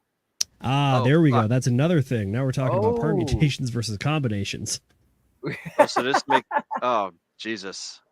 Oh Mhm. yeah, because Basically, number good 1, luck. number 2, number 3, number 4, number 5. Yeah, basically good yeah. luck. That's gonna be Yeah. stupidly freaking huge when that eventually goes off. You know? Yeah, The, Huh. the- yeah. Imagine the actually point winning is- that. That'd be wild. Right. Yeah. I mean, even You winning it guys right have now, you effectively- know. You guys have effectively created the pulse chain Powerball, so I guess that's pretty cool right there. Zenith has big peanut brains. Big peanut brains. I love that Yes. comment. Oh my god. Look, Yeah, I it's a occupy the little left fun. side of the IQ bell curve. Me and Will happily sit over there. Yeah. It's I it's just something fun, you know. Obviously, it's a gamble. I mean, this is not something that you're guaranteed to win, and you know, DYOR and all that NFA and all that shit. We just have fun with it, you know. We like to. I like to give back to my community, so I give a few tickets away every day. If I happen to win it, I'm going to give away even more tickets every day, you know. And it's just a lot of fun, and it just gives us engagement, and that's basically what it's here for. It's nothing too Beautiful. crazy to. Yeah. All right, Yeah. gentlemen, I got another question for you if we're ready, Will. yeah. Go ahead. Are we Go ready? ahead. All right. Yes. So earlier on, you guys mentioned that you wanted to build on Pulse Chain. So my understanding is that means you guys are pretty all in on this whole Pulse Chain thing. So wanted to get your opinion, your take on where you think Pulse Chain is right now as far as like an entire ecosystem, and if there are any gaps that you see are open or waiting to be filled by people to build new projects. Like, are there any functionalities or like projects that we need to really help round out the space? You first, sheep. I think we pretty much have we have a lot of stuff here, man. We have a lot of good stuff. Like you got the liquid loans protocol, which is, you know, a solid project, and I think that's one of the because we want real DeFi products, right? Like we have out there on that start on Ethereum and all that stuff. So what are you guys laughing about? we like liquid loans, so it's hilarious that you guys brought that one up as the number one. No, Okay, it's yeah. it's going on in the private chat right now, so you can go ahead and see Oh, that if you okay. want to. Maybe. Oh, okay. Let me see. So sheep had moved his head over to the side of like his camera space, while Nate moved his head over, and it looked like he was kissing your ear there for a second. So I was just having a little giggle. Thank you for that. Sorry for the derail, everybody. Now you got to know a little bit of what's Let going me on. give you a high five, buddy. Let's build Do the some high bridges, five. right? Like, Yep, there we go. Excellent. I love it. like nerd girl. Oh man, yeah, it was great meeting you in Vegas. By the way, Zenith was. Yeah, dude, we had yeah, an awesome pretty cool, time. dude. By the way, Yeah. if anybody has a chance to go to the Pulse Chain Tour live events, they are an yeah. absolute blast. I had a They're- chance to go to one in Phoenix previously. We had like 25 people show up, and we just hung out in a clubhouse, and RG3 cooked for everybody. And then we also had Yeah. something like Vegas this time, where there was literally like Yeah. over 100 or maybe 200 people there. And then for Yeah. 4 or 5 days, everyone just went hard. And what I So, thought was yeah. kind of cool I've is heard they're coming to Australia, and if they are, best believe your boy going to be there. Yep. there we go. Yep. So if Hell you yeah. get a chance, check it out. It's PulseChainTour.com. I think, and they have PulseChainTour.com. tickets. Yeah, and that's where you get the true vibe of what Pulse Chain's all about, man. Because this community is just amazing. You're not gonna get this vibe anywhere. Yeah, you can get your Solana Jeets out there on Twitter and your little, this and that, but you're not gonna get what you have right here on Pulse Chain, and that's why I love it. I mean, I've loved it since Hex launched. I mean, it's just a different vibe, different community, and because I've been in since April of 2020. Everybody was calling it a scam. I'm like, I gotta check this thing out. Ah, You call it a scam, you scam. say. I'm Tell me gonna check more. out the scam because I'm an outside the box thinker, and people call me a scammer, call our shit scam, and all this shit. People like that, they make people miss out on opportunities. So I'm always going to dig deeper. If it's an obvious scam, I'll be like, yeah, that's a scam. Yeah, that makes complete sense. All right, I'm going to try to bring us back here. So, in the Pulse Chain ecosystem, here's some of the major pillars that I see. Obviously, we have our main exchange with like PulseX, then we also have incentive token. When it comes to DeFi lending, we have liquid loans and the Earn protocol. I think Power City guys are also in there as well. We even have NFT space going on with Mintra, and obviously the Tangang guys are notorious for being hyper positive about all the stuff going on. As far as the only pillars or I guess real areas that we haven't had explored, in my opinion, is like I don't think we have a real GameFi project. We have plenty of meme coins, I'll say that much. But as far as like a GameFi or maybe like a GambleFi product, I don't know of any large ones that have really been putting themselves out there or even exist. So that's what I'm seeing. What are you guys seeing? There's a cool one coming out. We had the Pulse Wars guy, Ali, on our I think his name's Ali. Yeah, that's right. That guy. Ali Kane, So he actually come out and jumped up on our live stream to show about how he's actually already starting to build a game on Pulse Chain that sort of looks to unite multiple projects that are on Pulse Chain that do NFTs already, and sort of integrate those into like a battlegrounds type thing. In competitive tournament pools each week or whatever. I think there's like 20 rounds or something. He did a full presentation and definitely encourage you to scroll back through our streams and check it out. We hosted him up there to see it, but to be honest, if I could say one thing that is definitely missing from Pulse Chain, there's maybe one or two, and I don't know if I got my head in the sand on this one, but I've heard of maybe 2 Oracle services, one that's actually posing any sort of legitimate capability right now. We need. Hey Donnie, for the folks at home, what is an Oracle service? Right. Okay. In a nutshell, Chainlink. Oracle services. They what they do is they import real world and Web 2 data into a format and into Web 3 basically. So let's say, for example, if I build like I don't know. Let's say for intents we have a crypto dApp that uses the weather in America for some metric or whatever, right? We'd be able to use an Oracle, right, which is a complicated sort of group of computers that tell the truth of a fact in real world or Web 2, and we sort of import that into Web 3. That's what an Oracle does. An Oracle is really designed to get that information and do so in a reliable fashion to bring it to Web 3. Right, because no crypto Web 3 anything has the ability to tell the weather or look at outer space or anything like that, or even get any of this information we deal with on a real world basis. But it is still useful, and so oracles give us a means to do so and get that information on chain truthfully. That makes sense. So if we did get like 1 or 2 or even a couple oracles on Pulse Chain, what would that do for the ecosystem in your opinion? Realistically, that would bring about a lot more stability. I think there are a lot more DeFi pillars that can be built on top of oracles. Especially, look, I'm not suggesting that tomb forks are any sort of good, but those right there in particular could benefit from having an oracle system because they operate on time, weight, average price. So there's a lot of different mechanisms, not just in DeFi, but really a lot that need that real world information. Hell, if we wanted to, theoretically, if there was an exchange out there that listed PLS, we'd want an Oracle service that could import that exchange's order book prices on chain somehow.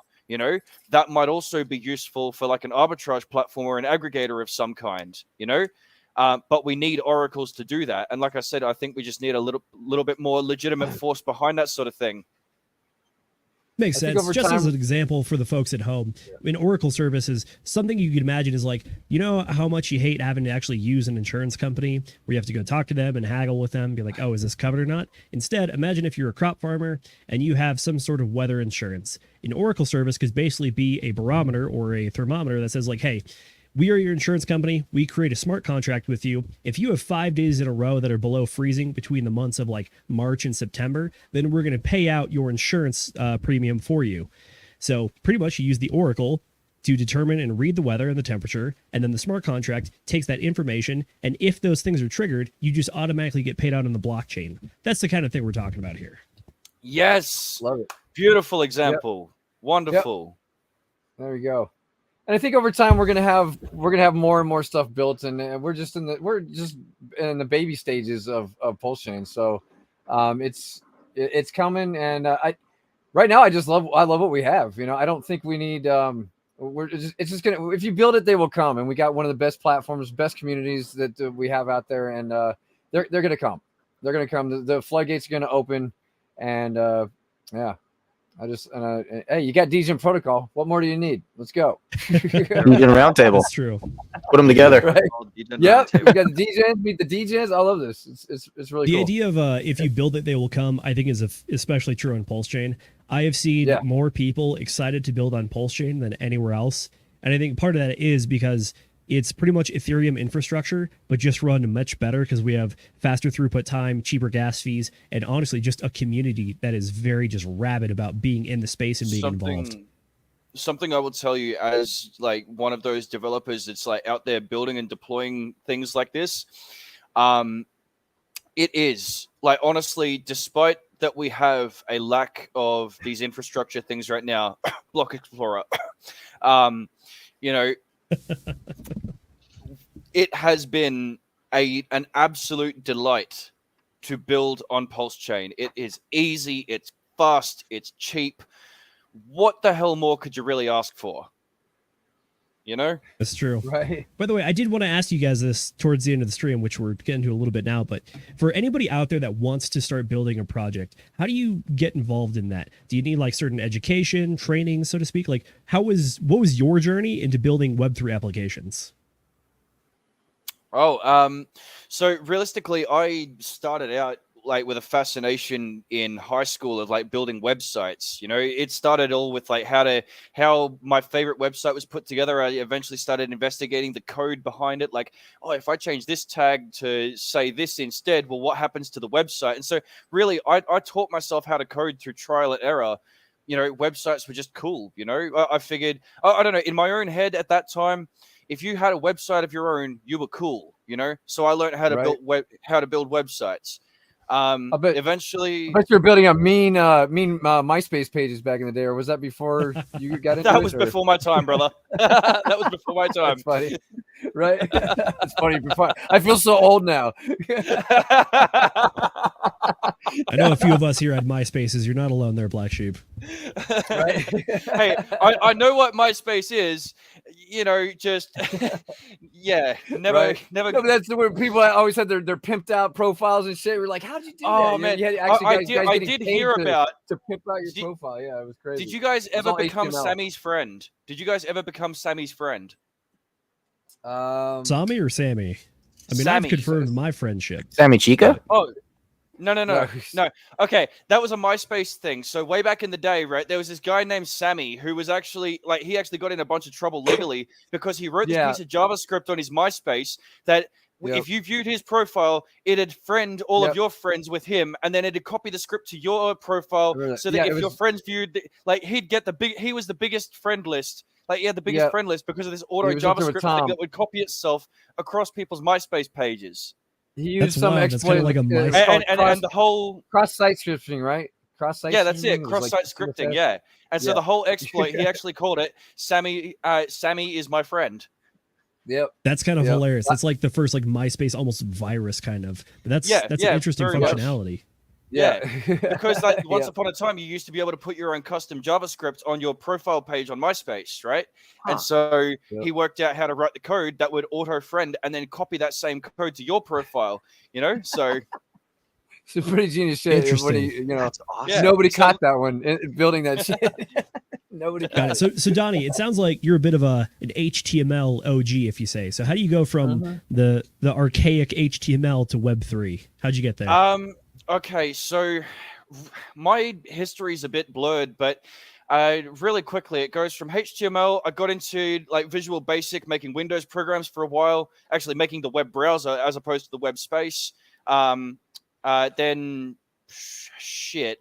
I don't know how the bloody hell I got into crypto. Hey, I just joined a Telegram one day. I signed up to Coinbase. I put $15 into it was Bitcoin, ETH, and something else. I joined a Telegram, And found you Ethereum got wrecked. Classic, and then yeah, like Yeah, Ethereum Classic is that's where you first basically started it. You know, coding it, right? yeah, that's right. Yeah, so Ethereum Classic, I found a project that needed a website. I gave them the website that I made, and then I eventually found a group of friends, was introduced to Degen Protocol through that. And then, yeah, like I said, about 2.5 years ago, I signed on with Degen Protocol, and I've never been happier. So Makes sense. So as far as Web3 programming goes, is it how much of a leap is it from like normal website programming? Is it like its own beast, or is it just like one little extra thing? It's really, if you know your tools, if you know how to write websites, or if you know how to do TypeScript or JavaScript, you know how to make dApps. It's really not that hard, okay? There is a bunch of really good tools out there by a bunch of industry professionals. Look, what we use on our website is we use Rainbow Kit, which is actually like a full-on like automatic wallet connection utility. We just plug that into our website, and then it gives us the ability to connect to contracts, you know? There's a lot of tools out there that make it so you don't have to know the ins and outs of everything, right? You just have to know how to use your tools to begin with, you know? Beautiful. Okay. Yeah. I was gonna say, Black Sheep, how'd you get involved in all this? What's your role? Are you a hardcore developer engineer guy like Donnie, more of like a manager? No, What's your no, piece not on at all. this? That shit's fucking Chinese to me, bro. No, He frequently I got, tells me that he would hate to have my job. No, my first introduction to crypto was a Ponzi where I lost $2,000 right out the gate, and I was hooked.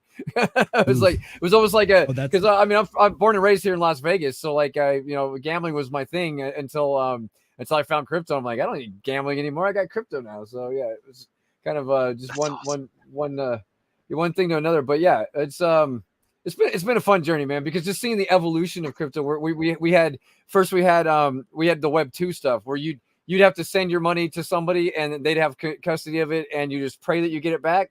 Now we got the Web 3 stuff where you connect it with your MetaMask and stuff like that. Now it's I don't know are we gonna have Web 4? Is that even gonna be a thing or what? That'll probably come with AI, to be truthful. Oh yeah, that's probably going to be some kind of a buzzword for the next upgrade. That's what it'll be. Seriously, everybody knows it's Web 3. I could see it's just by the way, Black Sheep, I asked you this question in Vegas, and it kind of blew my mind a little bit. But I wanted to know from start to finish what the full like timeline for the development of all these different products was. And if I recall correctly, you said it was like 4 or 5 months. Wasn't even that. I mean, we were in the brainstorming stages for it was probably probably about that, right? Brainstorming for about a couple months, Donnie, and then we wanted to catch the bottom because we knew Pulse was going to dump in the SEC FUD hit. The SEC FUD hit. We're like, woo, boom, there we go. Believe it or not, dude, point, right? We only spent 6 weeks in planning and like research. I think we spent maybe a month in development, and after that, I think we sat on testnet for 2 months before eventually we're like, fuck this, the bottom's in, let's pull the trigger. You know? Yeah. It was at that point that we were like, well, because we've seen Spark Swap launched and all that, and then and the Spark Swap helped us launch our stuff, and then we just it was a blessing, such a blessing to have the SEC come in and I mean, I call it a blessing. I mean, it was like.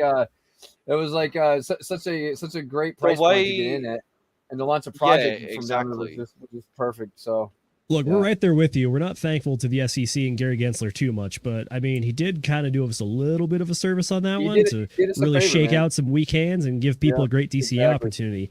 But I think with your guys' there are point gifts about that are still going to come from it as well. Plenty of gifts that are still going to come from that. They have not come in the mail yet, but will soon enough. Mm.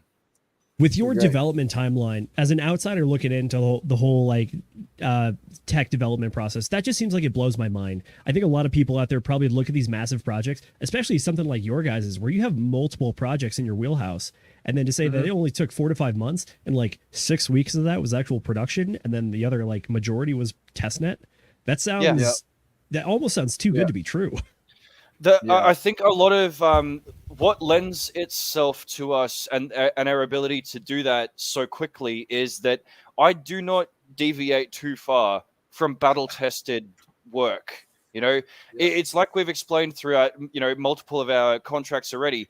We've forked and based our works on things that have already been out there and already worked. We've changed things where it could have been better, but overall, we're using things that have already been steamrolled and used in the past. And we're just building on that to make it better, doing it right.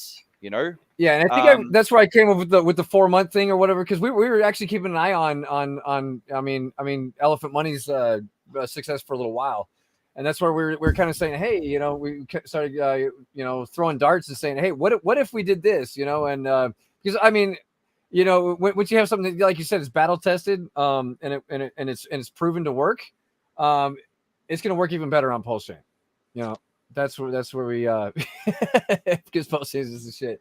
When something God, works, I love it. Don't change it. I mean, even the simple LP staking pool that's on our website. Did you know you can actually go back to Synthetics, right? The guys that make those synth tokens on ETH or whatever. Their staking rewards contract is what that's based upon.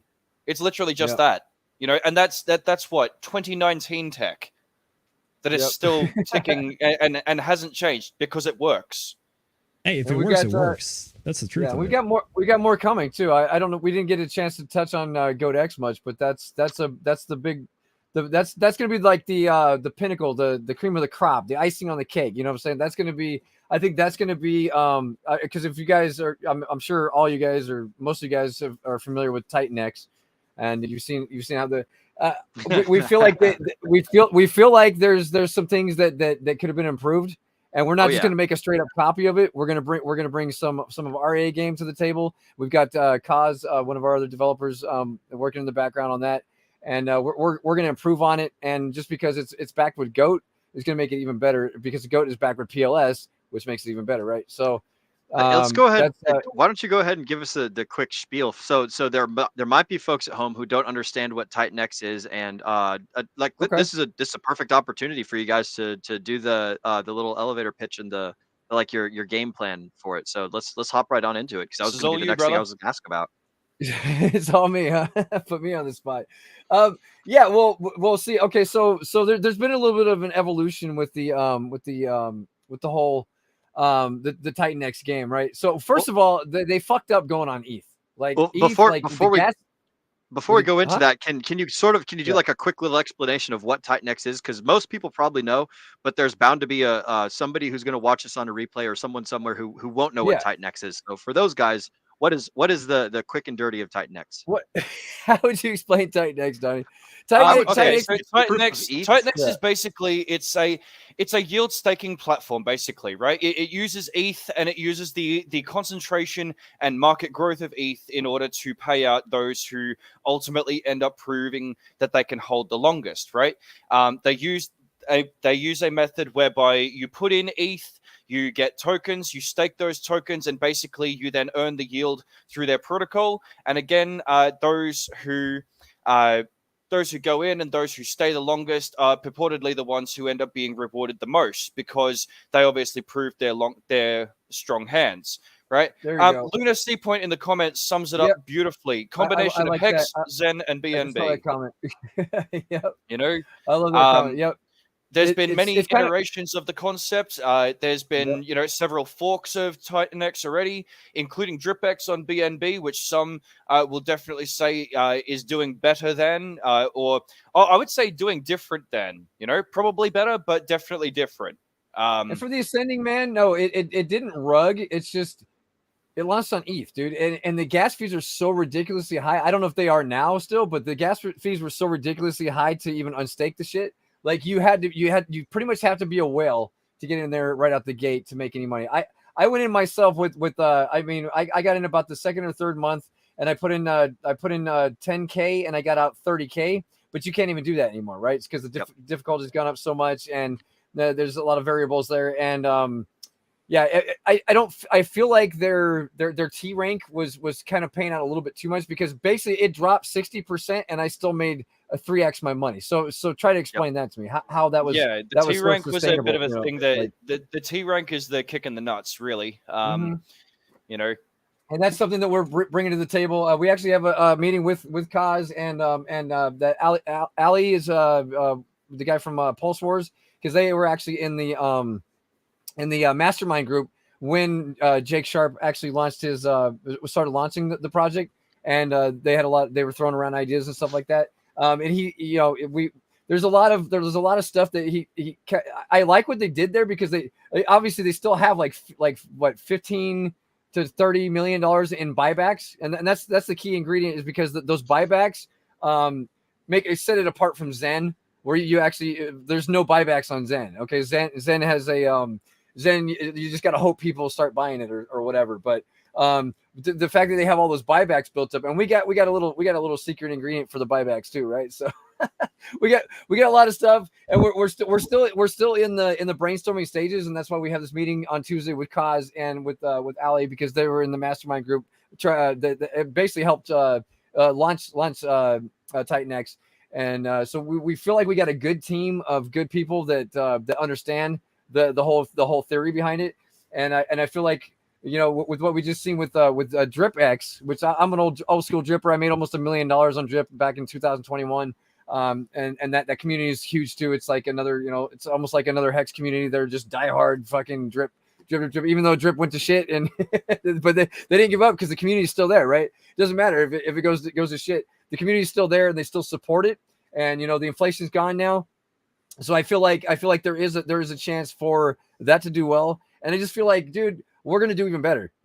So that's my whole, even though I don't completely understand the whole concept, but that's I feel like what we're gonna bring is gonna be way better, because we have a good team. We have a good we have all of our intentions are very good here, and we have a lot of good brains in our group. We have some of the most brilliant minds in our group that I've come across. Go ahead, Donnie. One of the biggest things that that is important about Goat X is that instead of basing it on PLS or ETH directly, right, is that we're actually going to be basing it on top of Goat as well, right? This is another thing that we're building on top of Goat. People will go in with fresh PLS that'll get turned into Goat as it gets first thing in the door, but basically it's based on Goat. And so the whole point is that, like, basically we're going to create it where, look, for those who do understand how these X things work, right? Let me explain this, right? When you start to claim from your stakes, you're going to basically end up getting Goat, right? And so with Goat, there's two ways out of Goat, as it stands. There's via the DEX, which makes it lower for someone else to jump in, or there's the redemption function, which is the single asset backing, and there's that 5% fee that goes towards boosting our mint redeem price. Either way, whichever path you take, you're going to make it easier for the price to go up. Every time someone sells, every time someone then takes the arbitrage opportunity as a result of either price moving, means that those exiting out of Goat X will basically end up pumping the price of Goat as a result. Yep. It's gonna be cool. And then Pulse just keeps moving up, and dude, I'm telling you, it's gonna be lit. It's gonna be the icing on the cake. I think it's gonna be the best product that we're gonna launch to date. That's why we're not rushing it. We have nothing but time. Like we're not gonna we do not want to launch any garbage products here at Degen Protocol, and we never will, never have, never will. But this is gonna really boost everything we've done so far. It's gonna I don't know how we're gonna top this.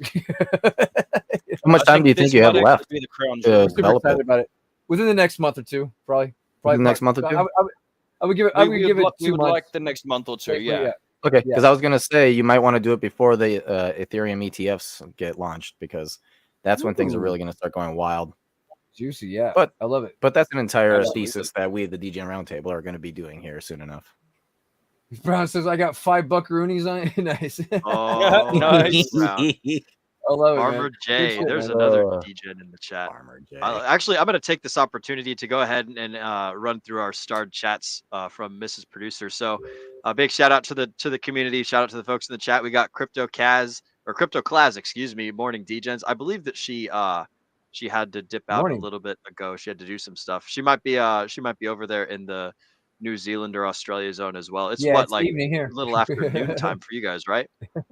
Something like that, if I'm not mistaken. It's about 10 to lunchtime over here. It's 10 to 12 in the afternoon. Okay. It's 10 to 12 in the morning. Sorry. Yeah.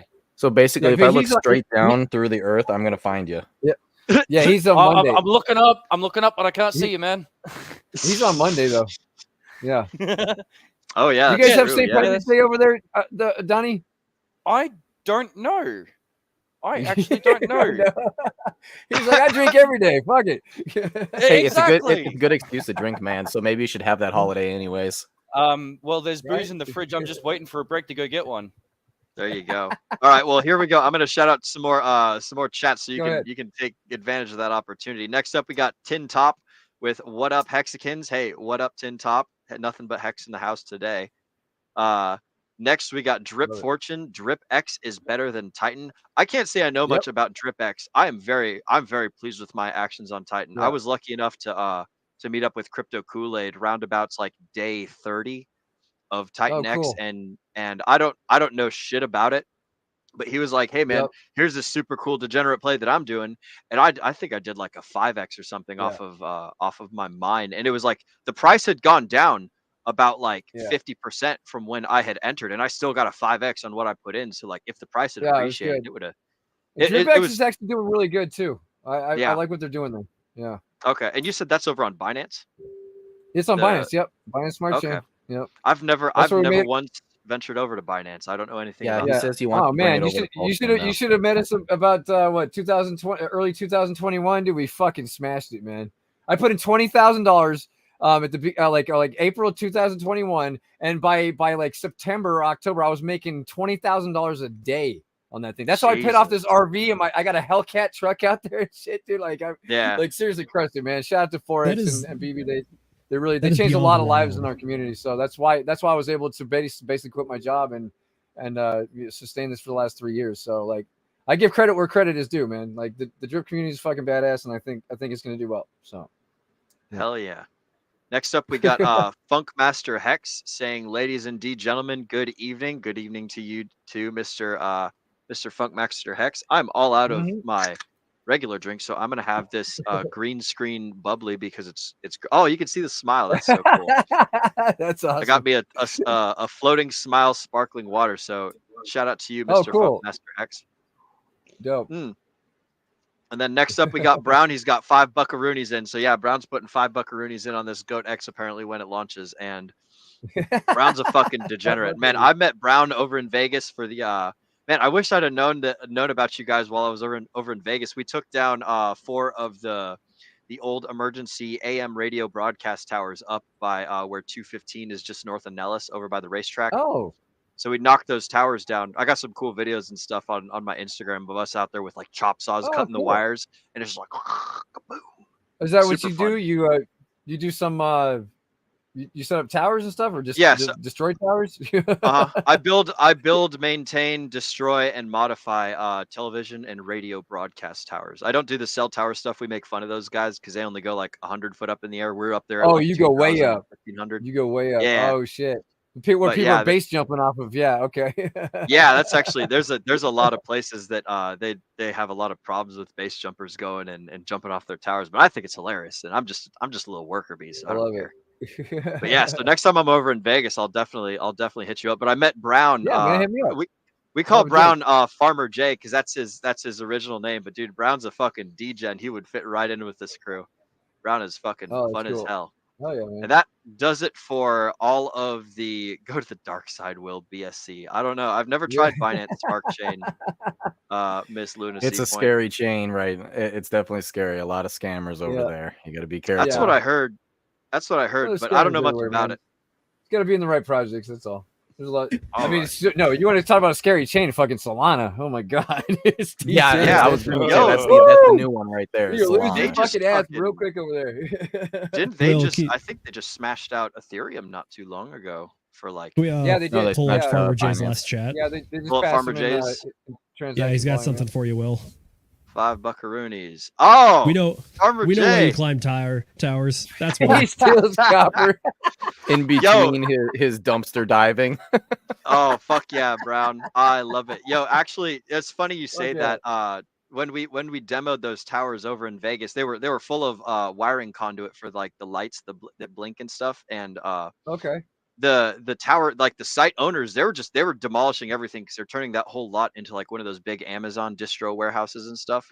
Yeah, and they're yeah. like, hey, we just need everything taken off the property, so we don't care what you do with it. And so my boss was like, hey boys, like as your little bonus for getting this job done quickly, like if you guys like get rid of all this metal, then you could just keep whatever the scrap price is and everything. So me and my brother and my coworker were out there with chop saws, like chopping towers up and like pulling the copper out. And we made probably like $5,000 just off of all the steel and all the copper and everything put together. So that was a nice little Hell bonus. yeah, for, man. like, That's what I'm talking about. That's right. For the Bro. people that know, there are plenty of unit morale funds that have been funded purely off the scrap metal and scrap copper costs. Yes. Yes. So definitely and I don't recommend touching towers while they're live. Like when they're broadcasting, if you go and try and steal the copper, you will die. So I think don't they did recommend it. People have done studies on how long you need to leave a turkey on some sort of radar spinning activated radar dish just to see how long it cooks. I mean, it's like 9 hours, but at the same time, I don't want to get cooked. Yeah, bro, they cook the same way as microwaves. It's just an outside microwave. Microwave, right? Yeah. Yep. Yeah. So like You if will I get climb fucking up into a TV antenna aperture, like, and they don't power down, then I'll be cooking. And like you literally feel the moisture inside your body dry up. So your eyes will get dry at first. And then like if you have a metal retainer or something, it'll start heating up. And like you can pass through it in like 30 seconds and be okay if you're like climbing through it or whatever. But we generally don't like to be inside that RF because that shit's no bueno. Oh, that's crazy. Well, I think we figured out why you're so tan. Oh yeah, because I'm fucking hand-balled. Yeah, I'm fucking losing all my hair because I'm climbing through all these towers. Hey, I'm catching up to you, bro. It's all good. There you go. That's why your brother has a nice head of hair and you're just bald over there. I said, screw it, man. I'm going That bald. makes I'm complete going all the way. sense. Conspiracy theory confirmed. Hey, you guys can't see it, but I've actually got a receding hairline as well. And one thing as well to keep in mind, okay, Captain Picard was a member of the Proud Bald Men's Association. So, yes, That's fair. That's fair. Absolutely. Will is radioactive. You're absolutely right, Farmer Jay. I'm radioactive. I got all those little gamma particles and everything fusing off of me. Well, listen, gentlemen, we've been going for about 2 hours now. Great we didn't stream, even bro. get to. Thank you so much. Zenith, you're amazing. Will, you're amazing. Nate, thank you so much. We appreciate you. Oh yeah, we appreciate it, bro. We're gonna definitely have to do this again sometime when you guys. I'd love to come on anytime, man. I feel right at home yeah. here. With DJs, meet the DJs. Hire me on. Let's go. This has been absolutely great. Next time we'll have to. I want to go a little bit deeper into the goat stuff and into the. Well, next time we'll be able to island. talk about Goat X, and you'll be able to see the chart flying. Oh, fuck yeah. And you'll see the after effects. So. Yeah, Thank you for so sure. much. All right. So let's go ahead and start wrapping up.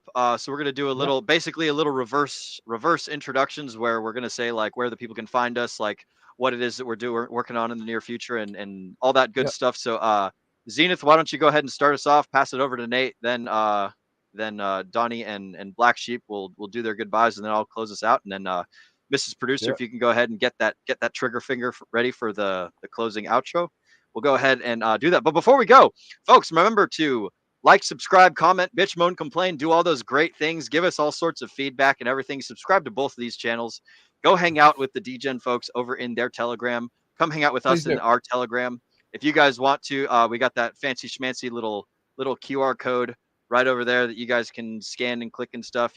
I'll get to all that when it's my turn. But Zenith, why don't you go ahead and tell the folks where they can find you and what you got going on in the near future?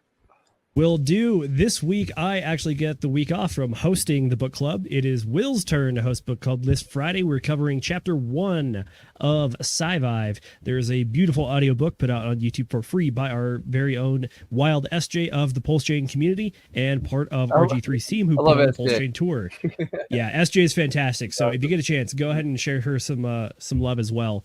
And we're going to try to see how many episodes we can get her on for as well. As far as me, though, you can catch me at Zenith DI on the Instagram and Twitters. My link tree is also linktree/Zenith DI, as well as Hexco Space Force on Twitter, Instagram, and YouTube. That's the meme page that I run, as well as a little bit of education and entertainment on that side of the house.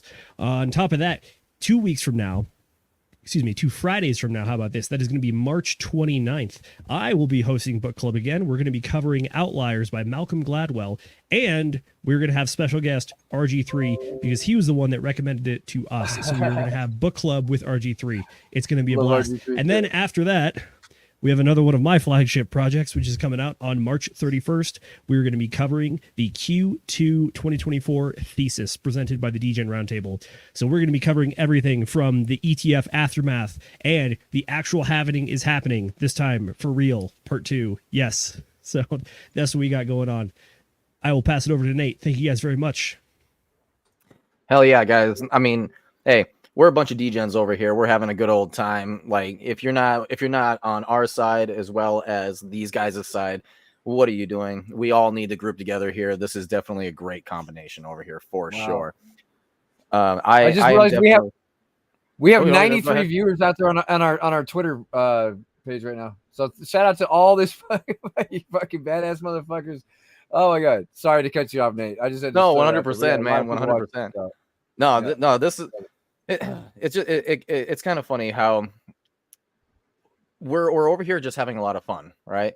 And it's all good times, but we're also trying to help people actually succeed as well, and it's I mean, being a true degen is having fun, helping everybody succeed, and making sure that we all make it, right?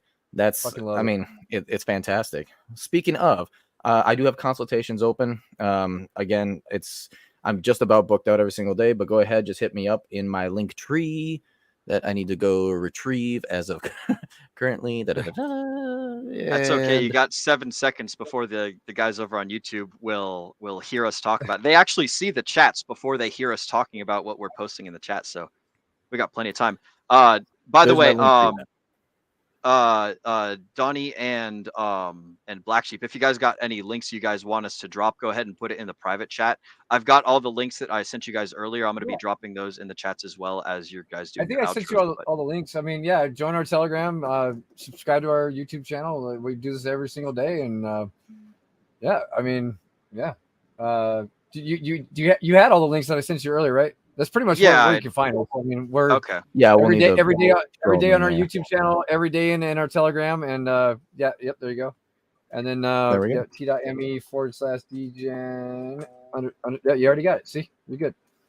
Yep. Okay. And but yep, we are out here every single day though at the Degen Roundtable. So yeah, go ahead and hit us up. And then I'm going to be hitting you guys up over the Degen protocol, and we're going to be having a lot of fun. Sure.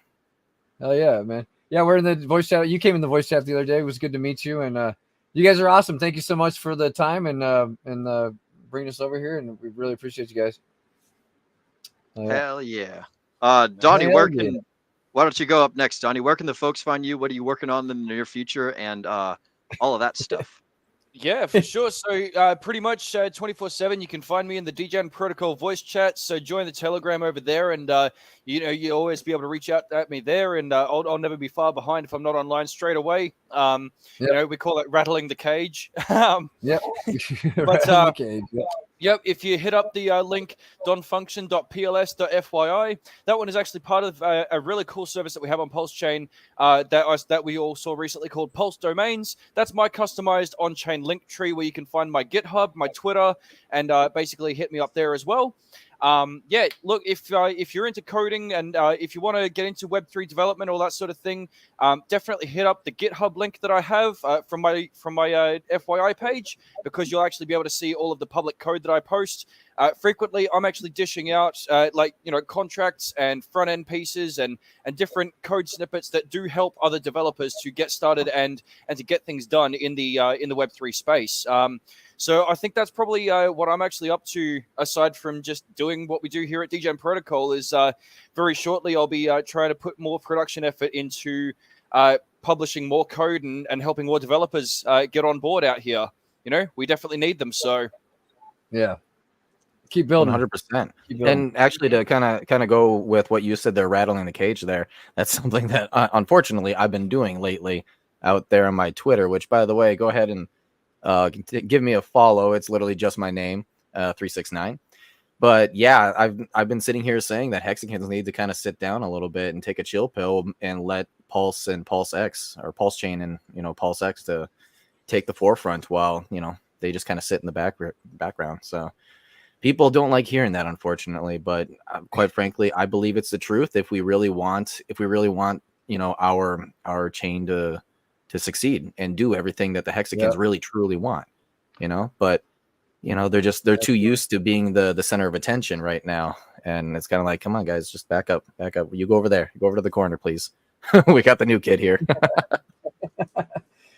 Yeah, there's so much going on in the space, and yeah, I mean, I love Hex and Pulse X and all that shit, but there's so much more. We need to build. We need to keep building, and there's if we can't. This chain's not just going to survive with just the RH coins. You know, I love RH and I love everything he's done, but we have to keep building. We have to keep bringing and you know, and keep bringing people, onboarding people. So to whatever it is, I don't care. You know, meme coins, whatever you got.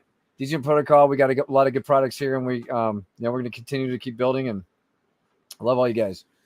Speaking of one loving, big happy family, love it. Speaking of loving the folks, I want to give a quick shout out to Brother 64. Brother 64 threw in that $5 Canada Justin bucks from us. So thank you very much, Brother 64. These guys are awesome as well. If you guys don't know who the Brother 64 is, go check them out. I want to say it's Linktree/Brother 64, but they do shorts on YouTube. They do reels on Instagram.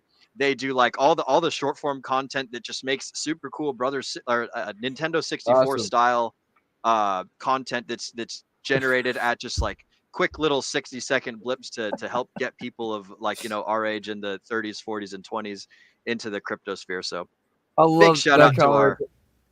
Are the Hex Maxis still crying? Oh my god, this week's been just so crazy about all the fucking Hex bullshit, dude. Oh my god. Oh, hey, I just want to offer some words on that really quickly. Yeah, go ahead. I can understand the pain that you guys are going through, and believe me, it is not lost on anyone that, you know, there are people out there who might have, like, you know, 15-year stakes given the Quattro Cinco, you know, motif and all that, right? So it is definitely not lost on anyone that certainly hurts given the effects of this week.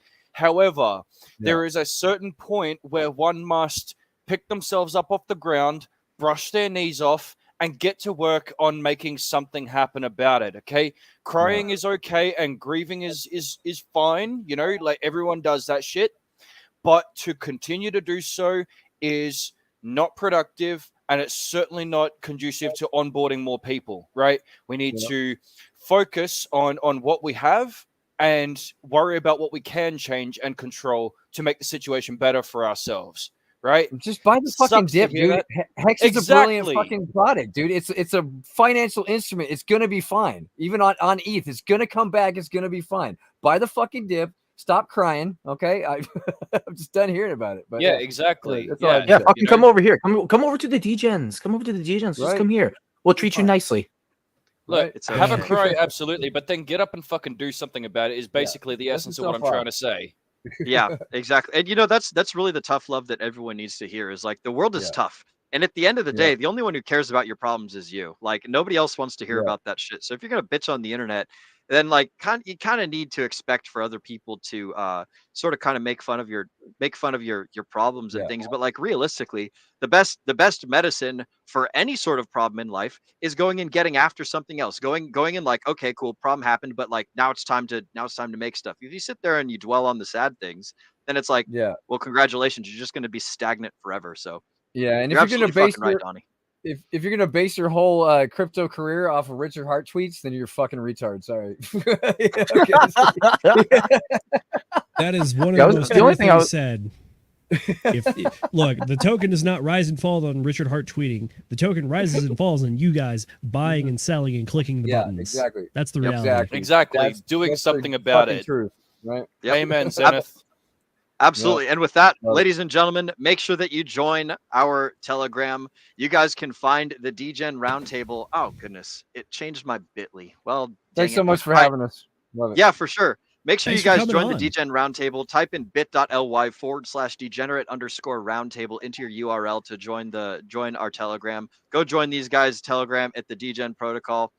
You guys can find me personally at Linktree/Will Stevenson. That's got all of my information, all of the work that I've done, all the things I plan on doing, and all that other crazy stuff. If you guys are a Hexican and you want to meet other Hexicans, I've made a silly little Telegram chat for Hexicans to go and meet each other. It is t.me/hex_meetup.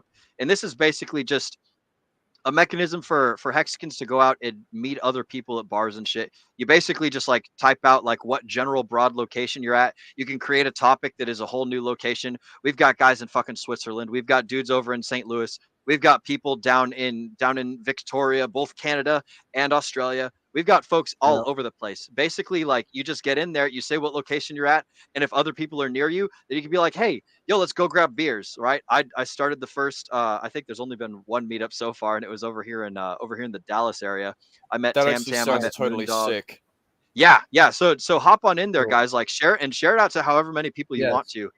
It's just basically a decentralized meetup thing. You guys don't have to wait for the Pulse Chain tour to come to your town to meet up with other Hexicans. This is just a way for the community to find other people in their area to reach out and like everything. cool. I've got this super cool little like instruction list that sort of kind of tells you how to basically interact with people. And so just hop into that chat, read through the Start Here tab, do a little introduction, hang out with other folks and everything. But that's just some of the stuff that I've made. Make sure, go ahead, Miss Producer, get your trigger finger ready because we're about to end it. Donnie and Black Sheep, we're gonna, if you guys don't mind sticking around after the intro rolls, we'll do a little debrief after the show is over, and then we can all go on our after we do the outro and everything, and then we'll all go on our merry way. But we want to thank you guys. We want to thank you guys in the community for watching us, and thank you for being with us here so far. To quote Agent J, we know that time is your most valuable asset. And we want to thank you guys for spending that time with us. And with that, we would like to ask you to remember to degen responsibly.